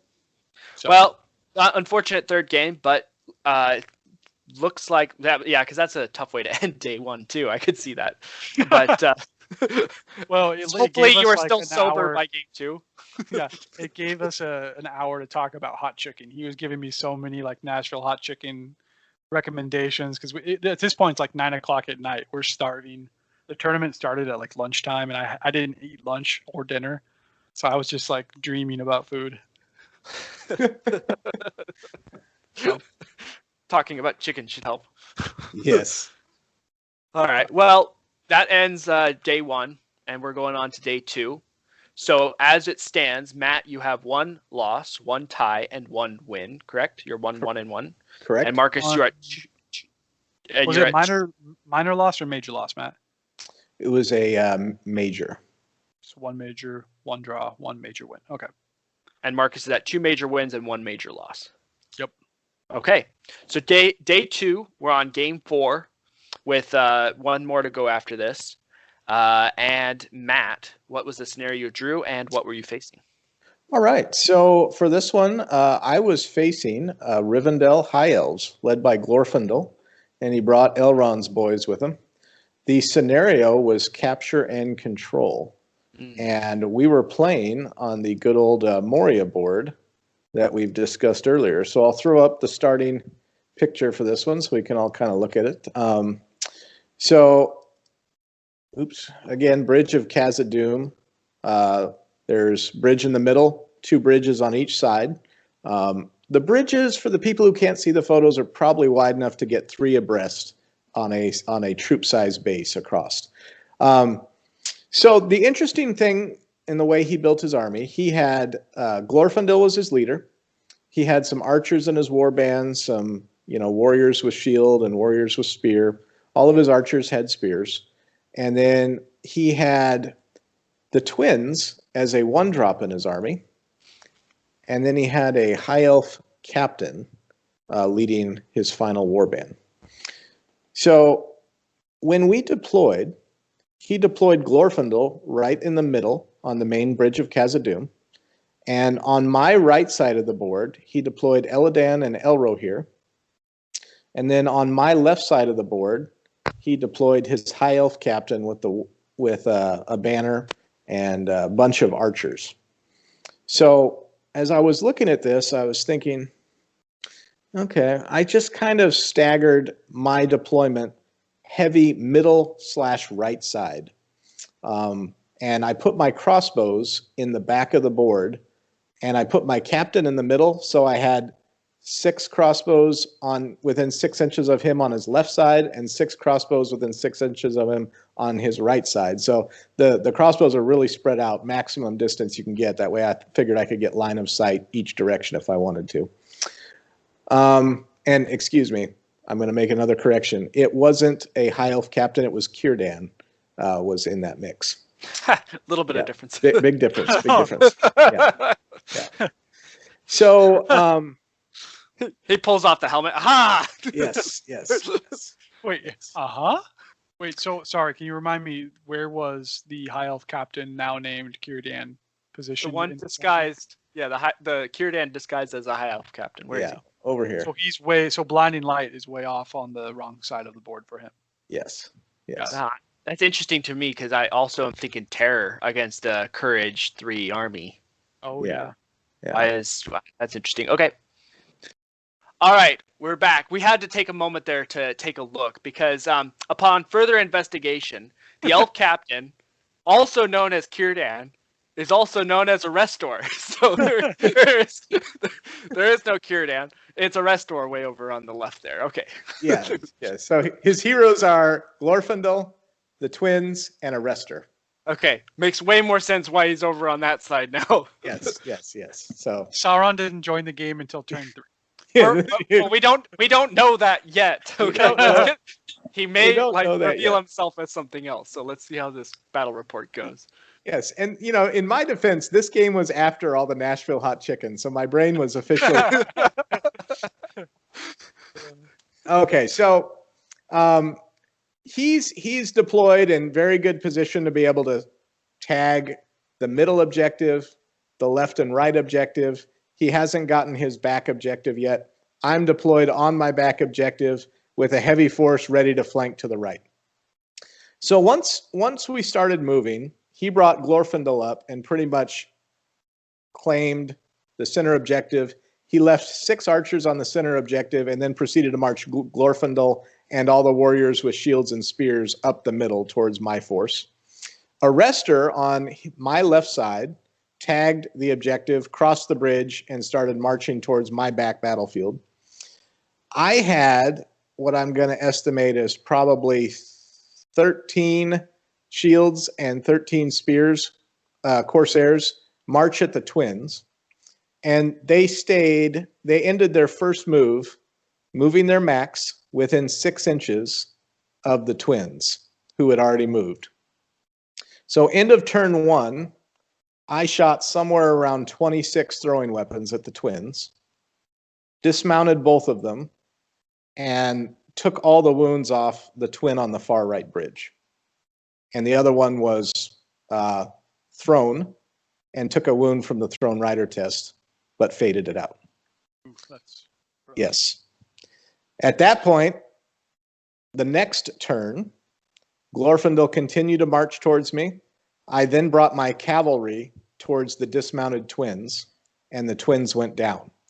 So end of first real turn of combat, I now have the bridge, and I'm trying to get people across the bridge on my right side. I've tagged my back objective, the right objective, and I'm swarming from my right side coming around the back. He's tagged the middle objective, the left objective, still hasn't got his back objective, but Arrestor is converging on the middle. They're doing, I guess you'd call that a pincer move, with Arrestor coming around the side, Glorfindel coming up the front. And I left my Corsair captain, the Arbalesters, and Dalamir in the middle to take on his two big heavy hitters. So the next turn, the combats went very heavily to the elves, and I lost a lot of Corsairs. His shooting wasn't doing a lot at that point, but the combats went his way so much that I kind of chickened out, and I had a bunch of horses that had already crossed the bridge. I brought half of them back and also brought Suladan back because I was worried about controlling my middle. So the rest of the game consists of grinding it out on my side of the Bridge of Khazad-dûm. While that grind out is happening, and I'll get into a few specific cool heroic shenanigans that occurred, all the time that I'm going to describe in future turns of that grind down happening, I flank around, tag his back objective, send horses over to snag the left objective, and I take him on the backside of the Bridge of Khazad-dûm with about 4 warriors. So that really doesn't have a lot of action besides moving. Let's talk about the main battle line when Arrestor and Glorfindel start the fight right on the steps of my side of the Bridge of Khazad-dûm. Arrestor and Glorfindel burn all of their might calling heroic combats. And they wind up just decimating my forces with heroic combats. But I was somewhat okay with it because I was very happy to see their might going so that I have a strike advantage with my 2 striking heroes who both had might. We probably played 3 to 4 rounds of combat right in the middle. Both of our forces broke. And this is the only game in the tournament where the Corsairs broke from the elves. And it was all, and keep this in mind, it would not have happened but for all the successful heroic combats with Glorfindel and Arrestor. That's what got him the break. Once they ran out of might, I had might on my captain, might on my bosun, might on all my big heroes left, so I was automatically winning moves if I lost priority, uncontested. I was able to kill Glorfindel. I trapped him. I was able to kill, not able to kill Arrestor, but I wounded him. And I was able to body block his dwarves on the bridge from being able to touch my side objective. So on the last turn of the game, his archers killed my horse who had just showed up to the left side objective. I had just gotten over top of it. His archers killed it, so I didn't tag it. So when the game ended, both forces are broken. I killed his leader. I'm just giving you crap, Matt. You're like, his dwarves running across the bridge. His dwarves running across the bridge. Oh, whatever. You guys know what I mean. His elves running across the bridge. Whatever. You guys are For everybody just listening, we're like all staring at a picture. He's like basically drawing battle plans and battle maps on this so we can see. This is bad. We're just gonna end this bat rep because it's off to a bad start. Anyways, he has the middle objective. Okay. I own the right objective. I own the back objective. I own his back objective. The left objective remained his. Both forces broken. I killed his leader. So that goes a major victory to the evil men. The elves that had a bunch of heroes that turned out to be different heroes that are not dwarves lose. And so quick question for you, Matt. You said that he had the middle objective? The middle on the bridge. So that's by my calculations, that's an 8-5 victory. Is that correct? Because he scored 2 points for 2 objectives and then broke you. That's 5 points. And you scored 6 points for 3 objectives, which is 6. You broke him and killed his leader. So that's 8. Yeah, let's count that up. So I had hold on. one. How did he get 3 points for breaking Matt, but Matt only gets 1 point for breaking him? No, he only gets 1 point. You only get 1 point each. So he would have 3 points total, not 5. He had 2 objectives, the far left and the middle. He had this one and that one. I can't count. never mind. Yeah. So 8-5. Sounds about right. Okay. So there was a pretty key sequence here that happened at the end, though, Matt, on that left objective, right? Yeah, because I had a horse on it, and it was if he just finished the turn there, I would have tagged it, and the archers shot it. The 2 bows he had to shoot from the bridge turned around and shot the guy off his horse. Mm-hmm. No. Because that would have been the major, because that would have made it 10 to 3. Or what, Correct. yeah, whatever the score. 10 to 3. Yep, 10-3. Correct. Converted a minor to a major. Yeah. Now, I talked with the guy's Those name dwarf- was Those Nathan. dwarf bows, man, you got to watch out Yeah. for. I talked to Nathan afterwards. He's a pretty good dude. And we talked about, was it the right thing to burn all the might with the heroic combats? Because it basically let me dictate the game at the end. I still think it was, because if I'd have been able to bring my numbers to bear and start getting a lot of traps, it would have gone bad for him very quickly. And I would have been able to countercharge and take the middle bridge. And then the game's basically over. So it's controversial. Maybe have done it a little bit differently, but he did burn up his might really quick with Arrestor and Glorfindel. Well, the other thing, too, is he lost his sons right away. That's another 6 points of might. But I would say it's absolutely worth it, because you said it was the reason he broke you, which is the 1 victory point, which turned it, instead of an 8-4, just at 1 victory point. Mm-hmm. Instead of an 8-4, it was 8-5, so a major to a minor. Yes. I would say that's a big difference right there. Yeah. Yeah. Very cool. Yep, I love that board too, that Bridge of Khazad-dûm. I actually think it's very cool, but I hate it for scenario play. It just messes with you.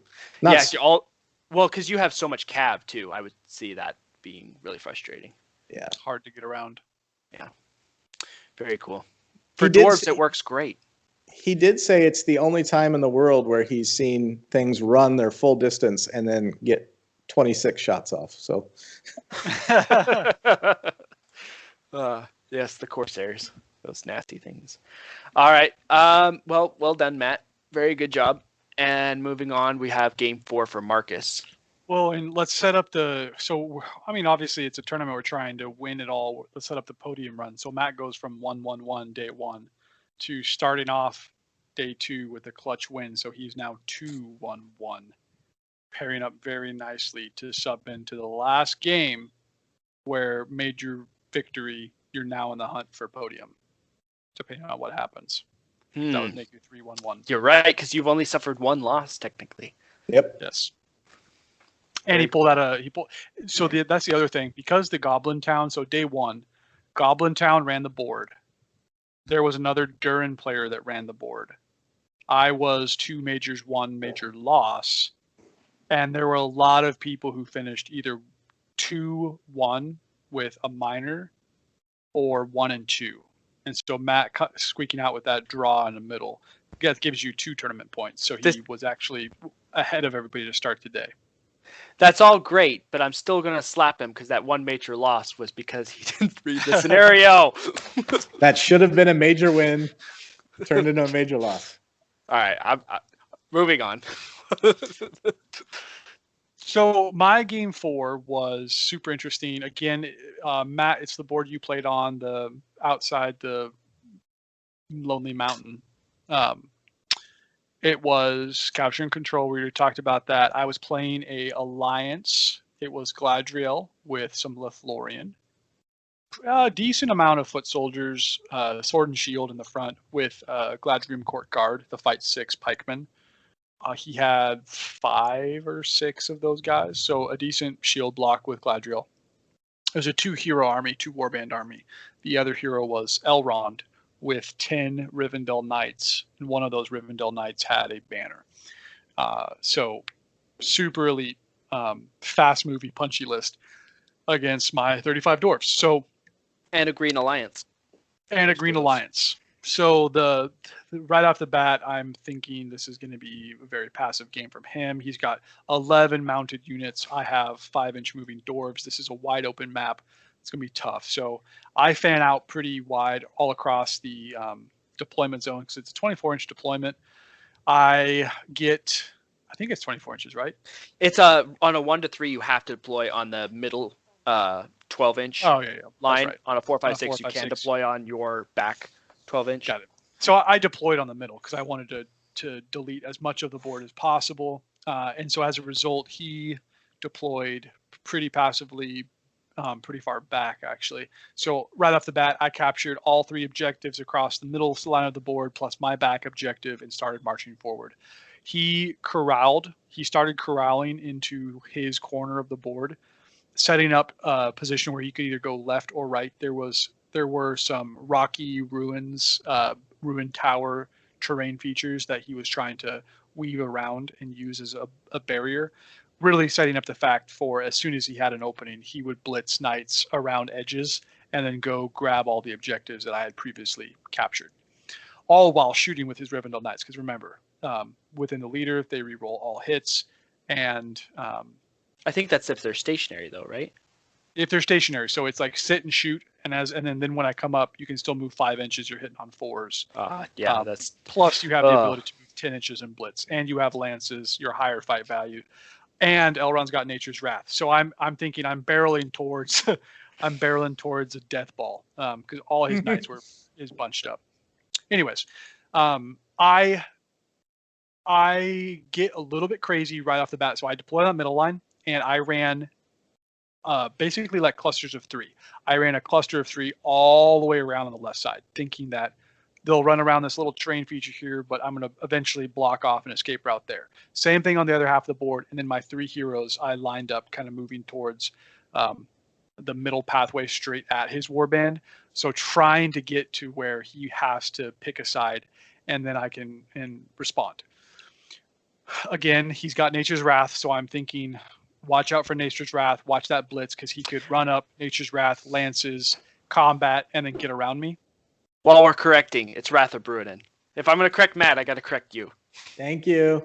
Oh, Wrath of Bruinen. My right, gosh, Marcus, get it We've together. been talking so much about Radagast the Brown. So Yes. Okay, No so worries. Wrath of Bruinen, the spell that knocks me over. So I'm worried about that coming at me. I actually get to a point where I finally get within charge range. So once I move, he could countercharge. And I proceed to win priority 3 times in a row. I'm just looking for a priority where I can lose and force him to move first. No, I'm always moving first. I call, for the first time ever in a game, I call Heroic Resolve with my king.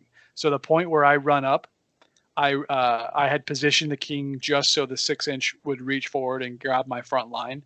And so I have Resolve to protect against the fact, like, could he countercharge? I would at least have 1 dice to help. And also, remember, he's got Gladriel too. So he was trying to pop off the Compel to get guys to move in and out. He was trying to do that. So the turn I called the Resolve, he didn't countercharge with Elrond. That allowed me at least 1 turn to get past some choke points and then reform a line, really even things out. And at that point, he retreated all the way back to the very corner of the board.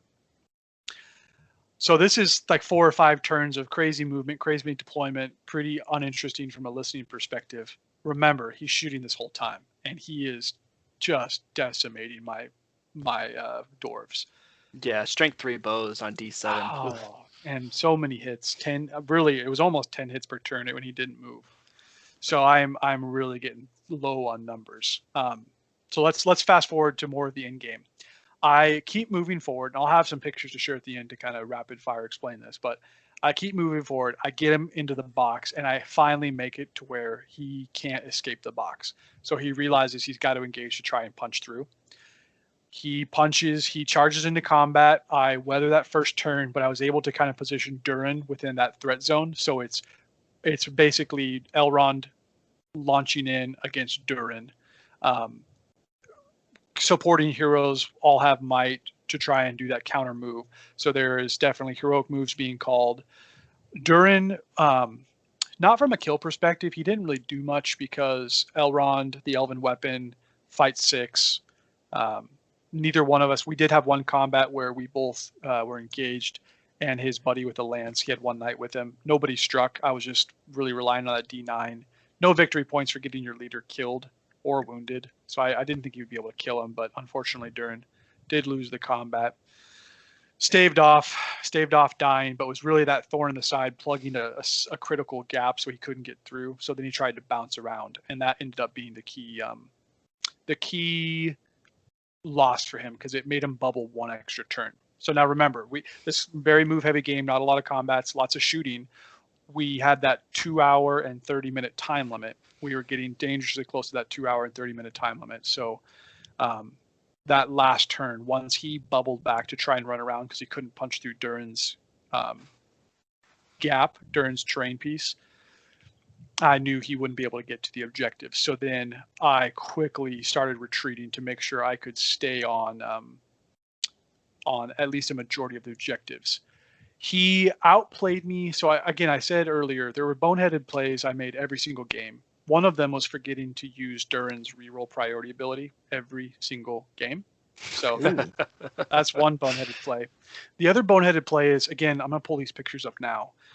There was the objective that starts on his board half that I had comfortably captured, but I ended up retreating, being like stupid subconsciously, maybe, or just consciously. I retreated back to the point where he was able to contest that objective. And with winning combats, he actually won the objective. So I gave up 2 free points, which was stupid from a scoring perspective at the end of the game. I'm sharing it now. You can kind of see how I was fanning out with these guys, and his knights were trying to dance in and around. This is the objective I screwed up, his back one. I had, at one point, I ran past it by 2 or 3 inches and ended up retreating to try and make sure I could cover these 2 objectives. And this objective from his knights running. They eventually made a break for it and ran around this way. Those are some of the same. Not a lot. All of these pictures are kind of the same. Dancing back and forth. At one point, he went all the way to the middle, forcing me, seeing if I was going to come this way. I rallied. I didn't charge. I resisted so many times getting into combat. I kept backing up. If he charged me, I would back up a few inches. So I played very passively, while keeping the net the same, I guess. This last objective, you can see I'm way past his objective on his side. This is mine. And this is where I started to back up to reform a line, stupidly. This is where his knights, you can see they're running around. This is the last turn. They're about to blitz this poor guy here. And so maybe this is where I'll stop it. So you can see Durin's in this gap right here. This is where he stopped Elrond. They had to bubble around this last terrain piece. So scoring, we hear last turn called. Scoring is, I have comfortably 3 objectives. He's got 1, so that's what, 6-2. He's broken me. I have not broken him, so that's 6-4, right? Am I counting that correctly? I think so. Say that again. So he broke you and wounded your leader? No points for wounding leader on this one. There is on capture and control. 1 point. There's only 1 point if the enemy force is broken at the end of the game, and 1 point if you wound the leader. All the other points are 2 points for each objective. Oh, then that's what he had then. So 6-4, right, at the end of this. So I have 3 objectives. He's got 1. He's broken me, and he's wounded Durin. Okay, yep, 6-4. So I misspoke earlier. So it's this side objective right here. We had ruled that these rocky terrains were difficult, so it prevented him from totally swarming this guy because his cavalry wouldn't have gotten their charge and lance bonuses. So he ended up charging my dwarf in this rocky terrain, trapping him, but it was 2 knights against 1 Khazid guard, no charging bonuses because we're all in difficult terrain. And he wins the duel, 2 dice to 1 dice, and he can't kill him. So my dwarf survives. And I believe, if you correct me on that, that turns this objective neutral instead of it going one way or the other. Yep. So this objective goes neutral. So the final score ends up being 6-4. Very cool. That was the question I had. So you had 4 objectives, 1 turned neutral in the end, which is why you had 3. I was wondering why you were only counting 3. Yep. But that makes sense. Yeah, this last objective. And so that was the huge thing. We saved this combat for last. It was the last combat of the game to see if he could kill me. Because if he would have killed me, it would have flipped to him and it would have been a 6-6 tie. But he couldn't get the kill. The D7 held. Nice. Very cool. So, very cool. Again, probably a boring game to listen to, but from a movement perspective, holy cow. Khazid, Doom, Dwarves. I didn't call March at all because I wanted to save the might. I called it Resolve, whatever. Just getting shot at. It was moving back and forth, weaving in and out. resisting the urge to charge, because by the time I got within charge range, he had shot quite a decent number. I think I've got a death tally. Like, those are all my dead dudes with only like 2 or 3 turns of combat. What is that? 3, 6, 9, 12, 15? 15 of my 35 guys. Wow. So that's not the final count because he broke me at the end. But that's a pretty good general feat when you think of the matchup in this scenario with a wide open board, Rivendell Knights versus Dwarves. That's a good feat of generalship to corral that. Yeah, hold it back and make sure you're taking the scenario. It was close, and it ended up working out. So it was a fun game to play. The guy I'd never played him before. He was from Philly, one of the Philly group members that were there. Yeah, it was a great game. It was fun, super challenging. But so I first game of day 2 started with a win. So now I'm 3-1, 2 majors, 1 minor win, and 1 major loss. So looking really good for the last round. Very cool. Very awesome.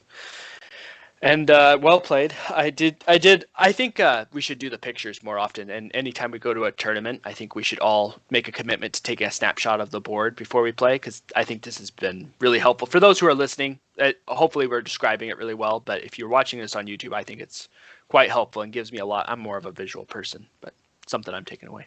Yeah. All right. Last game. This is it. Last input. We got Matt on game 5. And what is the scenario? Game 5 is Assassination. Ooh, another new one. Yes. So I'm playing the Isengard army that Marcus described earlier, and it's a Isengard hodgepodge. I don't know if we used that reference earlier, but it was a very strange mix. But it was actually pretty cool. It worked well when it played. The board we were on was Mordor under the Tower of Barad-dûr. So it was the table that was being recorded. So I'm looking forward to being able to watch the video of that once it's edited, because we should be able to get a video recap of that. But ooh, the Twin Towers. Oh, yeah. And it was really a beautiful board. I mean, one side has this Eye of Sauron. Yeah, and that's actually a dice tray that they raffled away at the end. Oh, whoa, that is super cool. Tower. Yeah. Oh my. And it just had like awesome terrain that like had little hills that had like these orc camps with little fences and you lava didn't pits. You didn't even mention the black gate that's casually sitting behind you. Well, and the reason I didn't is when we played the games, they took the gate off. That was for a siege event, and when we played, there was no gate. But yeah, the black gate is awesome. So, very cool. So on Assassination, I made Suladan my assassin, and I picked Mauher as my target. And I'll just try and quickly remind everybody, Mauher was leading a bunch of scouts. Sharku was in his army, had a bunch of ward riders. He had Lurtz with a bunch of warriors and a troll. And then he had Verasku, I think, is the Uruk-hai crossbow guy, who had some scout archers and some crossbows.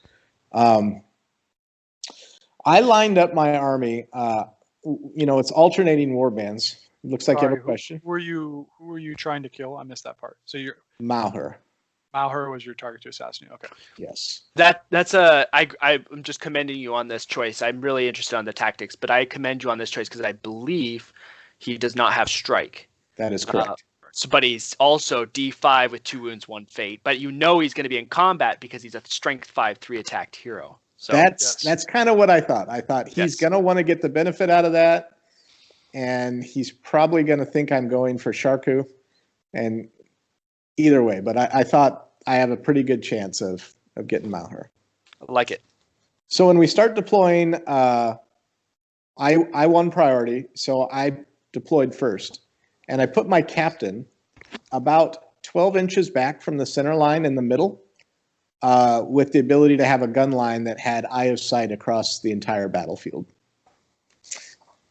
So he then deployed Verasku with all of his defense 4, defense 5, whatever they are, archers, right in front of him. And then as soon as he did that, he said, well, I don't know why I did that, because that's not a good scenario for me, shooting against my D6. So then I put on right side of board, right up against the board edge, Dalamir and his Corsairs.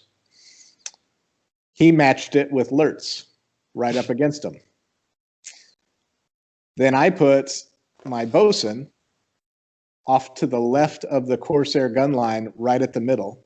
He matched it with Sharku.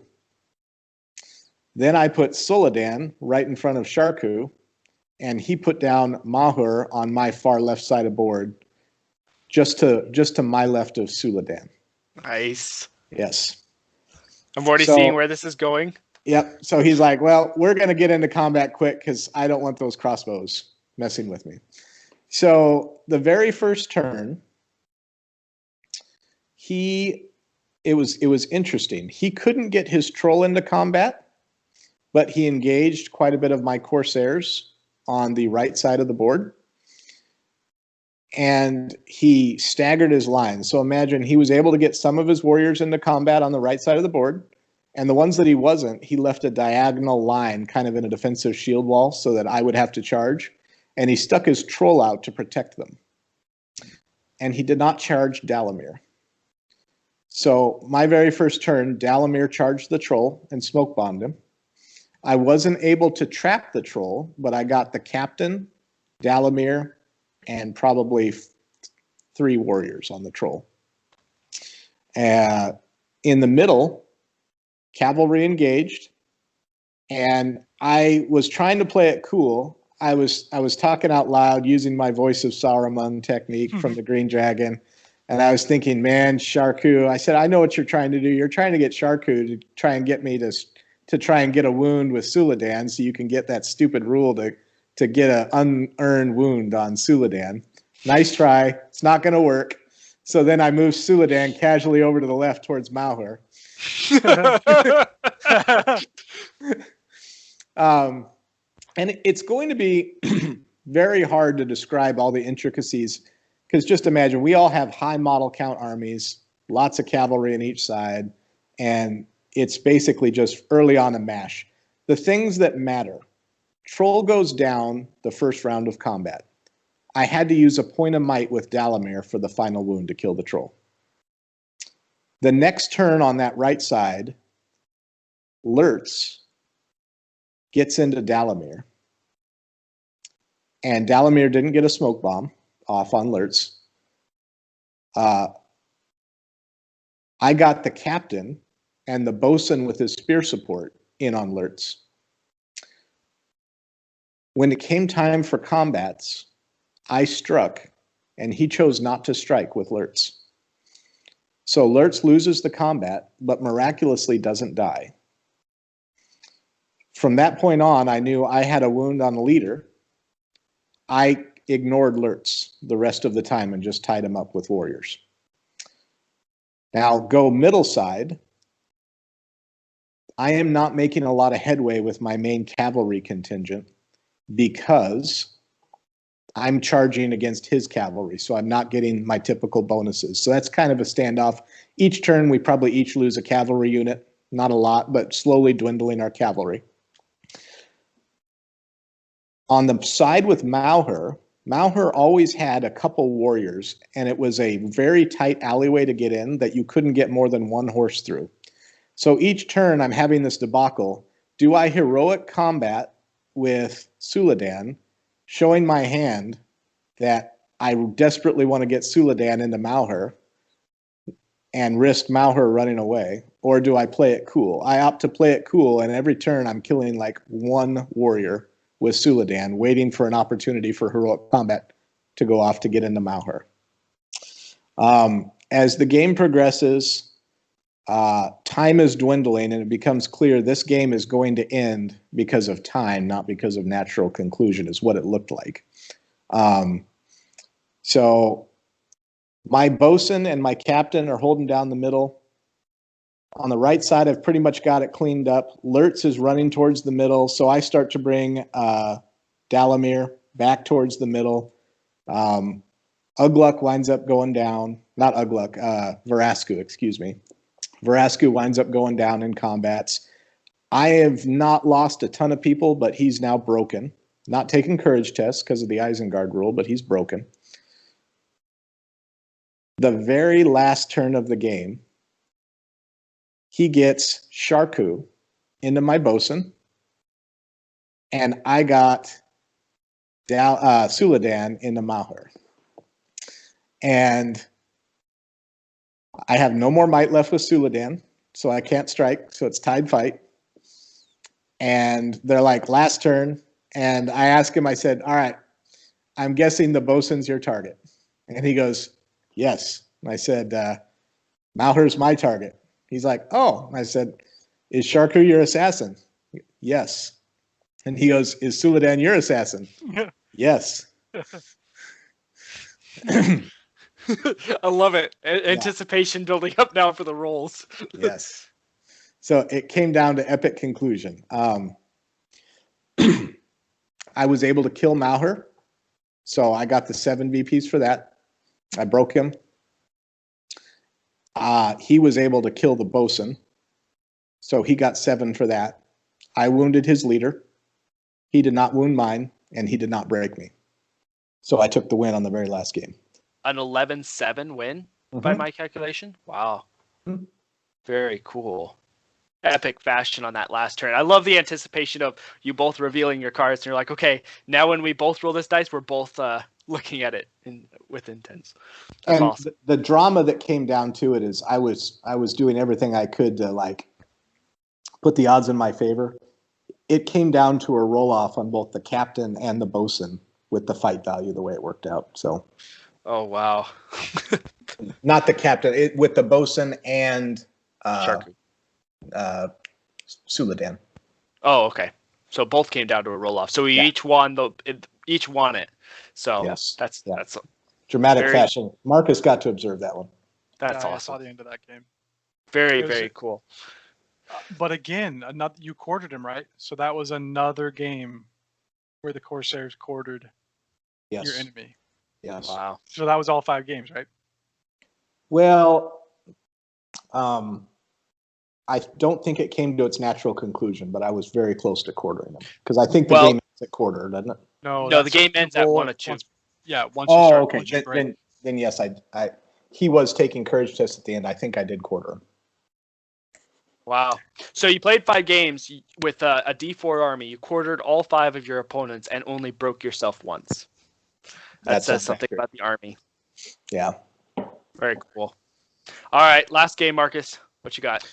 So my last game, it's on the same board that I played Goblin Town. Well, played Goblin Town, right? So you've seen a picture of it already. Very open board. Assassination against Khazad Doom, led by Durin, with a King's Champion as support. But he had a Dwarf Captain. So it was basically, we both had Durin, we both had a King's Champion. I had a Dwarf King, he had a Dwarf Captain. We both had 12 Hearthguard, or maybe he had 10 Hearthguard. We both had a decent chunk of Hearthguard. And then the differences were he brought, I think, 3 or 4 sets of Vault Warden teams with a couple Dwarf Rangers, I think 4 or 5 Dwarf Rangers sprinkled in. And I obviously went heavy with just the Khazad Guard and a few Iron Guard. I love the Vault Wardens. Yeah, so Durin versus Durin. And again, I'm thinking, so this guy, Alisher, he was also doing very well. He got 3 victories the first day. He played Goblin Town on the game right before this for capturing control, got a minor loss. So he is 2nd place right now overall. And I think I'm doing well. I've got to be 4th or 3rd in the overall standings coming out of the last game. So definitely thinking with a major win, I'm in contention for a podium. For the podium. And the Goblin, so Game 5, Goblin Town, just for some tournament antics, I guess. Goblin Town was facing Dol Guldur. Yes. But Marcus, weren't you in 2nd? Because you were top table, so you had to be in 2nd. So Alisher was 2nd. I think I was 3rd. So I think it was the Goblin Town guy was undefeated. I'm blanking on his name. I'm going to have to go back and look this up. So Goblin Town was undefeated 4-0, but with 3 majors, 1 minor. Alisher, the other Durin player, was 3-1. I was 3-1. And the Necromancer of Dol Guldur was also, I think he was right around that same place. But because Durin and the Goblin Town army had just played each other, even though they were still first and second. They couldn't play each other again. So I played Durin, and I had already played Goblin Town. So I played Durin, and then the Goblin Town army played fourth, which is the Necromancer. The Necromancer. So somehow those antics worked out. That was the matchup. So, okay, open board. Who says you don't like a good wall smash? Literally, we just lined up two beautiful lines of dwarves and marched straight at each other. He was walking a little bit slower with some dwarf rangers, or maybe he was just tactically positioning because he was firing some shots.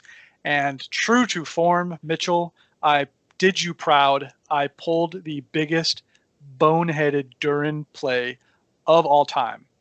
What do you do with Durin that you can never do with Durin? Oh, Put here's him a out great in front. picture. Look at this. Yeah, this is just the dwarf line smash. Look at those plumes. Oh, Yes. sorry, we're looking at a picture. I'm reliving the glory days. All right. Okay, so what do you never do with Durin? Don't put him out in front. Don't put him out in front. So turn two. I think it was turn two. Turn two, guys. Dwarf Ranger looks at an Iron Guard who is actually somewhat behind Durin, and he targets the Iron Guard. Rolls a hit, goes for the in the way. Oops, hits Durin. Oh well. Dwarf Bow is strength 2, or the Ranger Bow is strength 2 against defense 9. What do you need? 6s by 6s? What does this stupid dwarf freaking bowman do? Rolls double 6s, wounds Durin. I fail my fury. I was like, well, I have 1 in 6 chance. Fail that. And I fail my fate. I roll like a 1 on the fate. So Durin's down to 2 wounds. Victory point scored literally before we even got to combat. I literally thought of you, Mitchell, and I was like, how many times have I told you, don't tempt fate. Don't put Durin out in the front row. And he wasn't even shooting at him. That's what made it funny. He was shooting at the freaking Iron Guard that I was hiding behind Durin. Okay, so we combat lines clash. Durin's were fairly close to each other, but away from each other where we weren't necessarily risking open combat there. On the left side, from my perspective, on the left side of the battle line. On the right side of the battle line, our King's Champions are setting up. The banners had deployed on both sides to be strategic and cover the most amount of the board. So King's Champions are almost mano-a-mano, not directly in combat, but close to it. And in the middle, his Dwarf Captain is holding down the middle. My Dwarf King is holding down the middle. Now let me pause here because I also forgot to say the assassination rules. I chose my King's Champion to be the assassin. Which he probably did the same. Right, and I thought that was pretty self-explanatory. Why would you not strength 5? Strength 5, 6. Yeah, strength 5, 3 attacks, fight 6 with a strike. Yeah. So our assassins were King's Champions, and I chose the Dwarf Captain to be my target. Fight 5, no strike. Makes sense. And he did have a shield, but yep, fight 5, no strike. And realistically, right, he's going to choose my Dwarf King because why would you risk it with the banners and their fate? That's going to be a really hard person to kill. Yeah. So that's how it sets up. We got the 3 heroes. We go into several rounds of combat. Now, I would say our kill counts were pretty even. Remember, he is Hearthguard, so we are super tough defense, but so many wounding bonuses. We both reroll 1s. We both have Hearthguard. Were either of you piercing striking? Were either of you doubling down on your kill? No, not really. Okay. You're just both saying we're both going to get 5s, and that's what we get. Yeah, the one difference is, so for this game, his Vault Wardens overall for the tournament did really well. They didn't do great here because I got some Hearthguard into the Vault Wardens right away and whittled down their numbers. So I killed the shields pretty quick, and I dismantled those Vault Warden teams. And so, and I was pestering his spears, so I don't even remember his foe spears being able to support a lot of heroes. So the Vault Warden teams went down, so that's a points chunk. From a kill tally, we were pretty even going through the middle phase of the game. And then once we get towards the middle to the end game, my elite troops start really taking over on the kill count. So we are almost neck and neck to the model. So we're almost neck and neck from a total model count. We're almost neck and neck from a kill tally. Once we both break, that's where things went lopsided for me in a big way. I had a few more Hearthguard. I think I had maybe two more total Hearthguard. But the differences was my Khazad and Iron Guard versus his Dwarf Warriors or Dwarf Rangers. The kill potential just wasn't there once we started going 1v1. Because again, I'm needing 5s to wound, maybe 4s, and he's needing 6s still. Typically, when I play Vault Wardens, typically when I play Vault Wardens, what I actually end up doing is I actually send the shields off on the flanks by themselves, and they're just going to shield the whole game. Yeah, they get the -1, but then send the foe spears to back up my Hearthguard to give them the extra attacks. But based on the picture you saw, it seems like they went down the middle, and I wouldn't do that against Hearthguard that get +1 to wound and rerolling 1s. No, and I'm sure he thought the same thing. Quality player, as we'll see, but they were shielding. They were in a position where they were shielding and stunting Durin. So Durin never had an opportunity. Oh, I see. We'll talk about this just because with everybody saying how sucky Durin is these days, I have a couple observations after playing a whole tournament with them. But they were totally blocking his ability to heroic combat. Okay. So, okay, so let's get to the middle phase. The key thing that happened. So talking about tactics in a tournament game, Matt, you talked about the fact that when you were waiting to launch at your assassin, you were playing it cool, Voice of Saruman. I risk being blatantly obvious because I misjudge. Normally I'm pretty good when you look at a space. I'm usually pretty spot on when I can judge whether or not that's a movable space. And I totally blundered a space gap. So what happened? Durin is sitting in the middle of the line, and so Durin is migrated to in my middle. His Durin is migrated to the side. So now he's basically got his King's Champion and Durin almost side by side. His Dwarf Captain is staying in the back, right? So he's now given away. I'm protecting my Dwarf Captain. Durin gets within heroic combat strike range of the captain. So it would have been I charge in with a Hearthguard, kill my target, and then catapult forward through this gap straight to the Dwarf Captain. And to that point, I'm winning the might battle. I've really been conservative with my might. I can call a heroic move, and even if I lose, I'm still going to be neck and neck. I'm in his back line. I'm chasing his captain. If you go back to that picture, you can probably, I think that was actually really close to the point when we called this maneuver. But long story short, I mismeasured the gap, and so I could not fit Durin through the freaking gap to go get the captain. So I didn't end up calling the heroic combat because I figured it out before that, but based on that whole shenanigans of really focusing on that gap and that distance, because it was 4 3/4 inches away, totally blew the cover on who I was going for. So in terms of playing it cool or going or blitzing, I should have played it cool. Hindsight's 2020. I should have played it cool. Maybe waited one more turn, waited for a different opening before blitzing with Durin. So totally backfired. At that point, I doubled down and I was like, okay, I'm going to go for quartering. I'm going to go for numbers. I'm just going to try to totally overwhelm him to where I can swarm and get the captain. We now are at the break points. We're rolling, and I'm hoping the game doesn't end because it would be like, what, 2-1? We're broken. I got to check at the victory points really quick. 1 point for wounding a leader, 1 point for breaking. Okay, so it would have been 2-1 at this point. Okay. And it might have been the turn before or the turn after. His Durin gets into combat with my Dwarf King, wounds them. So now that's a point for wounding his target. Yep. So now we're dealing with 3-1. I'm on my heels. And it's unofficial, but I'm pretty sure 3-1's the score. Okay, so let's late game phase. My king gets out of there. I bail like crazy. I can't get him killed. He's got 1 wound left, no fate. Our King's Champions have done a lot of combats in and around each other in our banners. Ironically, we could have chosen our banners for targets, right? Yes. Neither one of us did. Just because of the way the day felt, it just didn't seem plausible. And the way we were positioning our banners, it also seemed like both of us hadn't gone for that route. Yes, I know we could have targeted them, but they were being deployed tactically. And typically in this scenario, even though you want your banners spread out, in this scenario, you bunch them all together because then both banners and the King's Champion get D9 and they all share fate well, the banners don't share it with each other, but still 2 fate on a D9 hero. I see why you wouldn't select those as well, and we were both playing it the same way. We both kept one banner with the King's Champion for fate plus 1 defense, and the other banner covered the other part of the army. Okay. So we were both playing literally the exact same tactics there.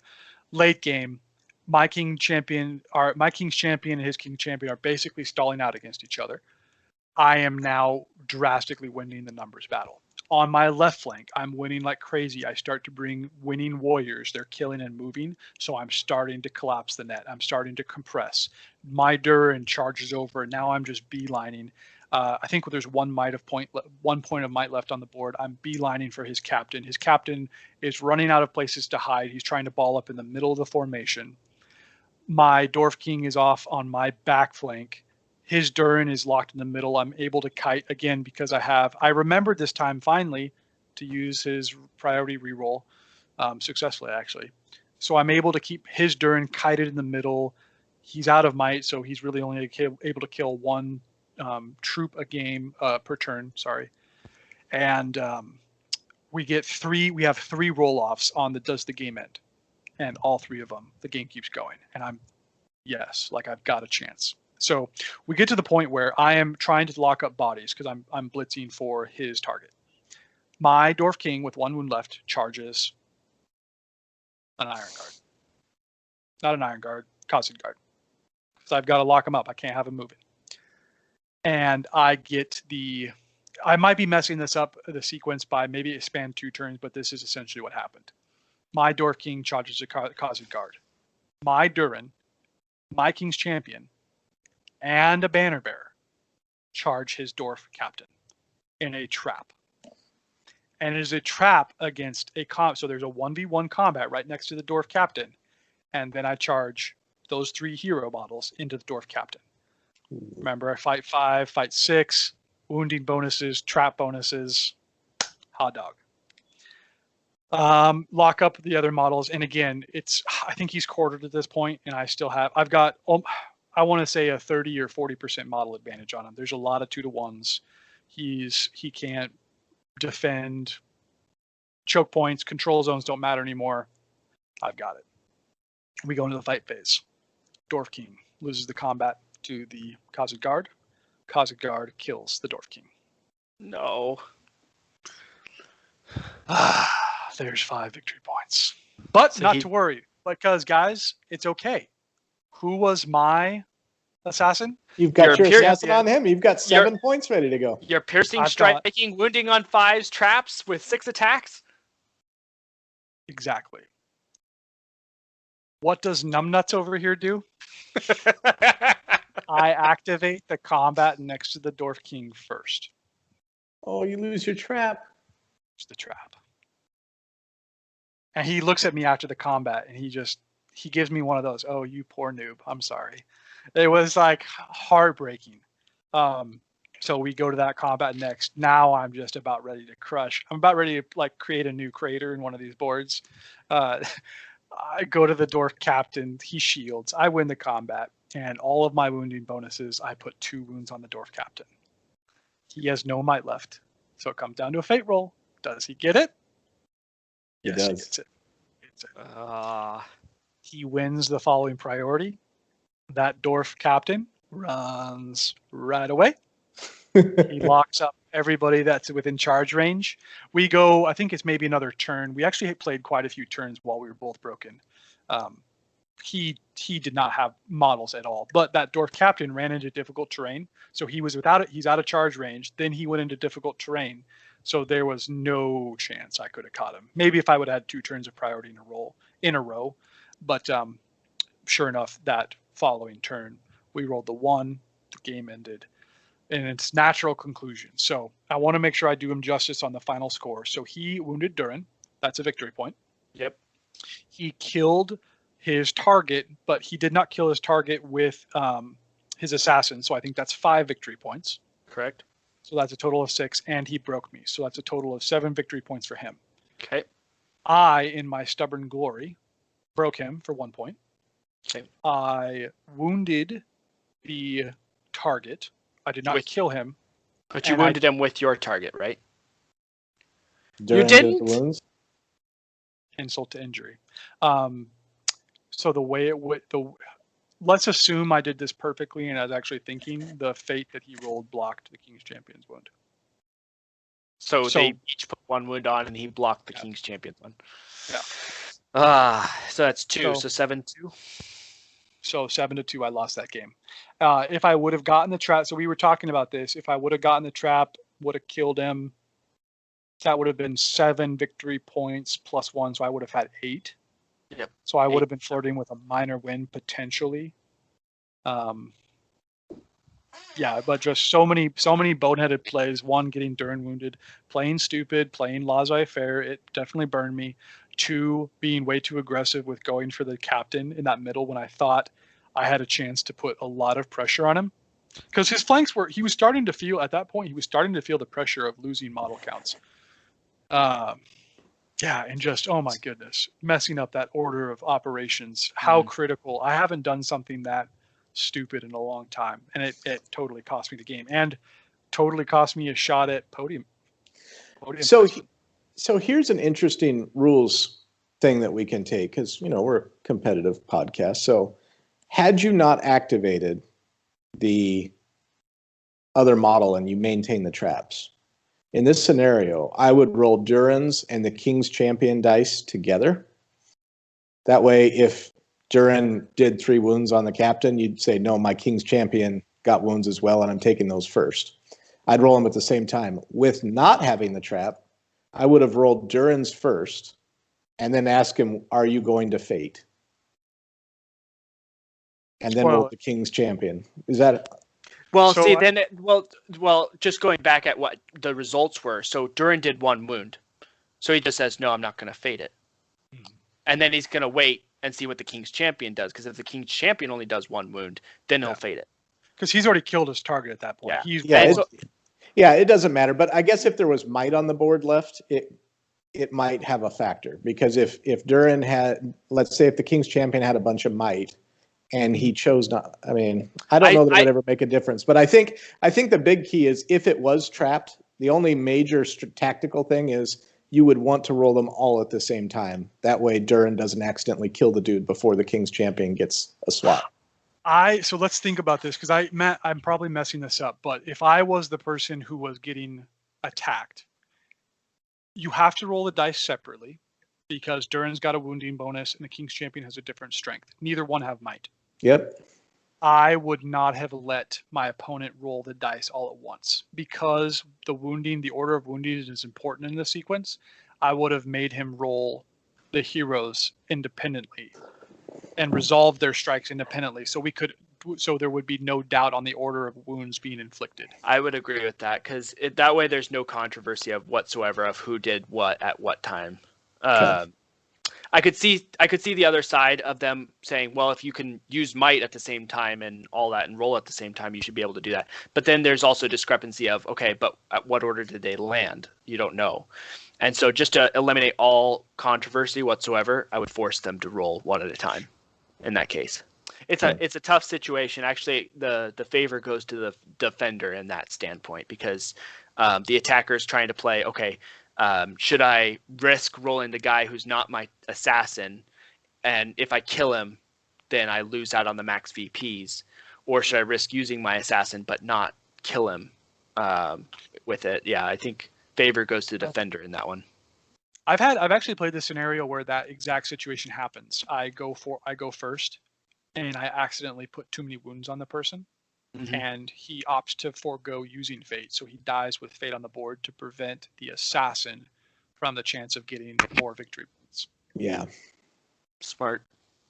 But yeah, and think about the odds of that too. You're Dwarf King, your fight 6, 2 attacks, loses. I mean, it happens. It does. I tempted fate twice, guys, in things that I normally don't like. I normally don't play like that. Okay. You got table jitters. Maybe that's what I choked. I choked hard. So I lost. I fell from the Throne of Graces, and we can go over final standings, but that put me to 3 wins, 2 major wins, 1 minor win, and 2 major losses. And that second major loss, oh man, I fell all the way down to 6th place to end the tournament. 6 out of 18. 6 out of 18. That sucks too about the way they do this too, because it makes sense, but it also sucks when you're toying with top table and then all of a sudden you take a loss and you drop to 6th and you're like, oh, but I was up there. I really was doing, and then Matt, you finished with 2 major wins, 1 minor win, 1 tie, and 1 major loss. That sounds right. Okay, and what was the position you ended with? I ended in 4th place. 4th place. So actually, not too bad. I mean, we traveled across country, and you guys finished top 10. You're top 6 actually. So both of you, that's well done. Yeah, I just read the scenario. What might have been? Yeah, I bet you're really kicking. Yeah. For all those people who think Duran sucks and is horrible, I'm never going to get over this. Duran actually ended up winning the tournament. So that army that I played, he took 1st place. So nice. There were 2 Duran players, and we both did. I'm going to say we both did better than 50%, but one of us did the tournament and one of us didn't. Yeah. So yeah. So Duran sucks. Just kidding. No, I'm kidding. Yeah, and again, it was so fascinating Matt and I talked about this a lot after the whole event. 18 players. There really wasn't a lot of shooting armies. Matt, I think your army was the most shooty. Mm-hmm. There were 2 Blinding Lights, the Shadow Lord plus Galadriel. Almost every single board was wide open, so it was so ripe for shooting. And there was only 1 terrifying army, the Necromancer of Dol Guldur.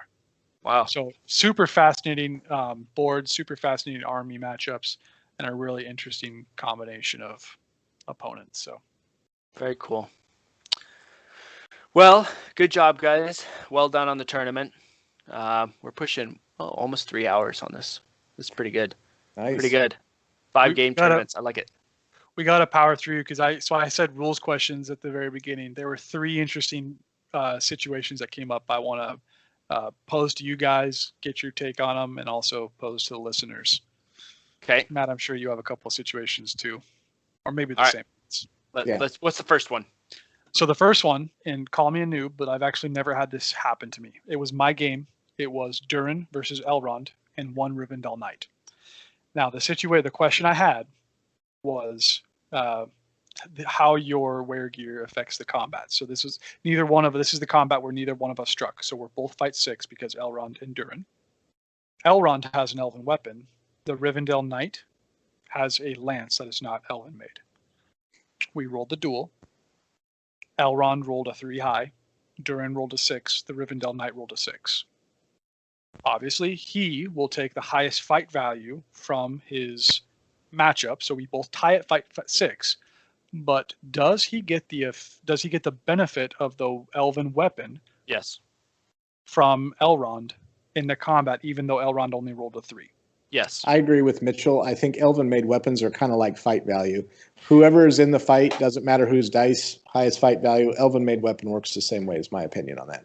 And I can look this up too, but I do believe the wording on the elven made weapon is a combat that has a benefit from an elven made weapon wins the roll off on a 3+ or whatever the vice versa is on a 1 to 4.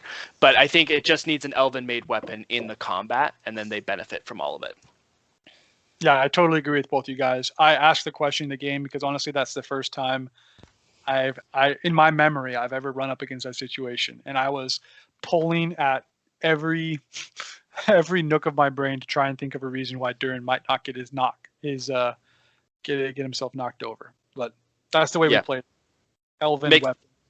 I think that would makes the most sense, honestly, for me. I'm trying to look it up, but it also so in the game too, it was a moot point because we I'll chatted just read. about it. Oh, go ahead. I was gonna say we chatted about it for 10 seconds. I asked the question. We both looked at each other for a second, and then he remembered he had Lord of the West with Elrond, and he rolled a 6 with Elrond, and so it was a super moot point. Oh, okay. So we moved pretty quickly past the rule, but it was something that came up. Yeah. Models using an elven-made weapon are more likely to win the dice roll to see who wins a draw in combat. A good model using an elven-made weapon will win the roll-off on a 3 to 6 instead of a 4 to 6. Should an evil model using an elven weapon be in that odd situation, then they will win on a 1 to 4.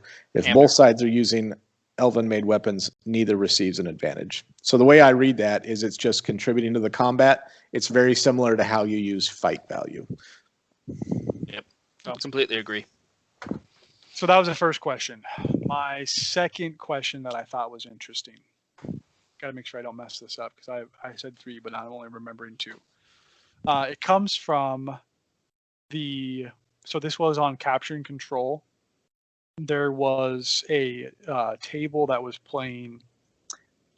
One person had control of the objectives and was losing the combats, but he was trying to opt not to back away. So he wasn't trapping himself because they're spear support. These were individually fighting warriors. They're fighting by themselves. And he was attempting to not back away after losing a combat. Yep. So this has come up since the FAQ, I think last year's FAQ, last February, where this was never an issue. But now since the last FAQ, where a year ago they said that you can opt not to make way. Yes. Which then, of course, traps the model in front of you, though.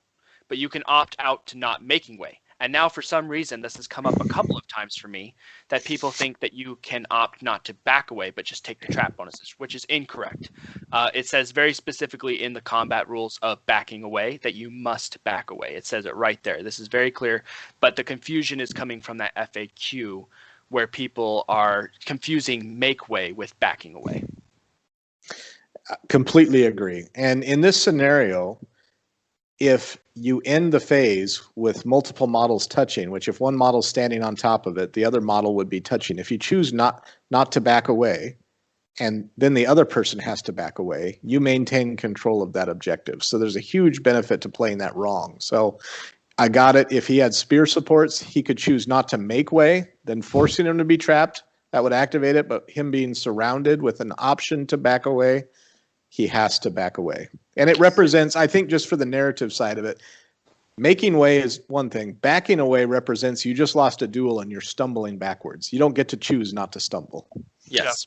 Yeah. And I think I was going to say really quick, the big thing, so Mitchell, you're spot on calling out the confusion that is potentially coming up from the FAQ.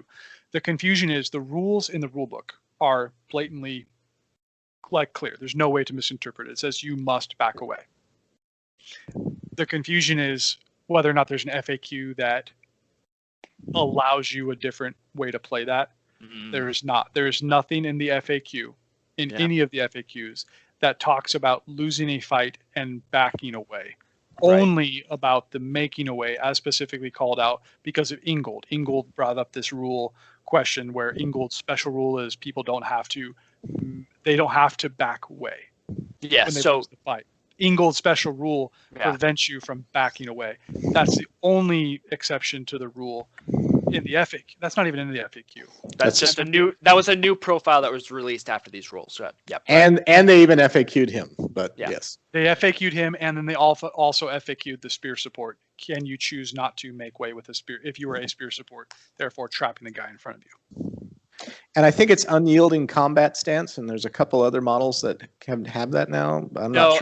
Unyielding combat stats is where if you're knocked down for any reason on a 4+, you remain standing. But Ingold's rule is a good call out. Yeah, maybe it's Resolute Fighter that he has. I don't know what that rule is. Something. His is one of a kind. No other model in the game has the Ingold rule except for Smog. Okay. Smog never makes way. I guess this Smog. is the Chariot doesn't either. There's a few models that don't back away. So the War Beasts don't, and Smog. I think the Iron Hills Chariot. I think Matt's right on that. The Condis Chariots do, ironically. I say only. So I will say rules are blatant. Ingold's grants it to people within 3-inch bubble. Yeah. The special rule will clearly say who doesn't have to back away and why and who else could benefit. Like it's blatant in a special rule, and then there's nothing in the FAQs that give any other options for people to avoid. Yep. Very clear. Yeah, very clear for me. Yep. But some confusion that's been seeing pop up once in a while now. What's your third question, Marcus? I'm totally blanking, guys. I wrote it down earlier and I can't find it in my message thread. I had 3 interesting rules questions. I know you texted me about Durin's crown. Yes. Gaping Maw. So I played the Cave Drakes. Cave Drakes have Gaping Maw, which it's a brutal power attack. Instead of striking normally, they can roll 1 dice, and on a 4+, the Cave Drake swallows the model whole and kills him. It's an insta-kill ability. And it says models can use Fate to block that wound, and if they block the wound, they're fine. But if they fail that Fate, they're automatically slain. So you get 1 dice to prevent it. And my question was, with Durin, can I use the Crown of Kings special rule, which grants me a 6+ Fury save, to try and prevent the... Well, it's twofold question. Can I use the Fury save to try and prevent the Gaping Maw and then roll a Fate save? Or can I use the Fury save at all? Or can I only use one of them? Because if I can only use one of them, I'm obviously going to use my regular Fate save, unless I don't have Fate yet. But that was the question. Can I use the Fury save at all? And if I can use the Fury save, can I use both of them? And actually, I will credit this one as a little bit tighter question, because I'll read off the Gaping Maw last paragraph really quick. It says Fate rolls may be made against this brutal power attack as if it had caused a wound, but if a model fails to save this with Fate, it will be slain. So that's where the confusion is here. But I will counter with what Durin's Crown of Kings special rule says, which is if Durin suffers a wound, roll a d6. On a 6, the wound is ignored exactly as if a Fate point had been spent. So this special rule counts as a Fate.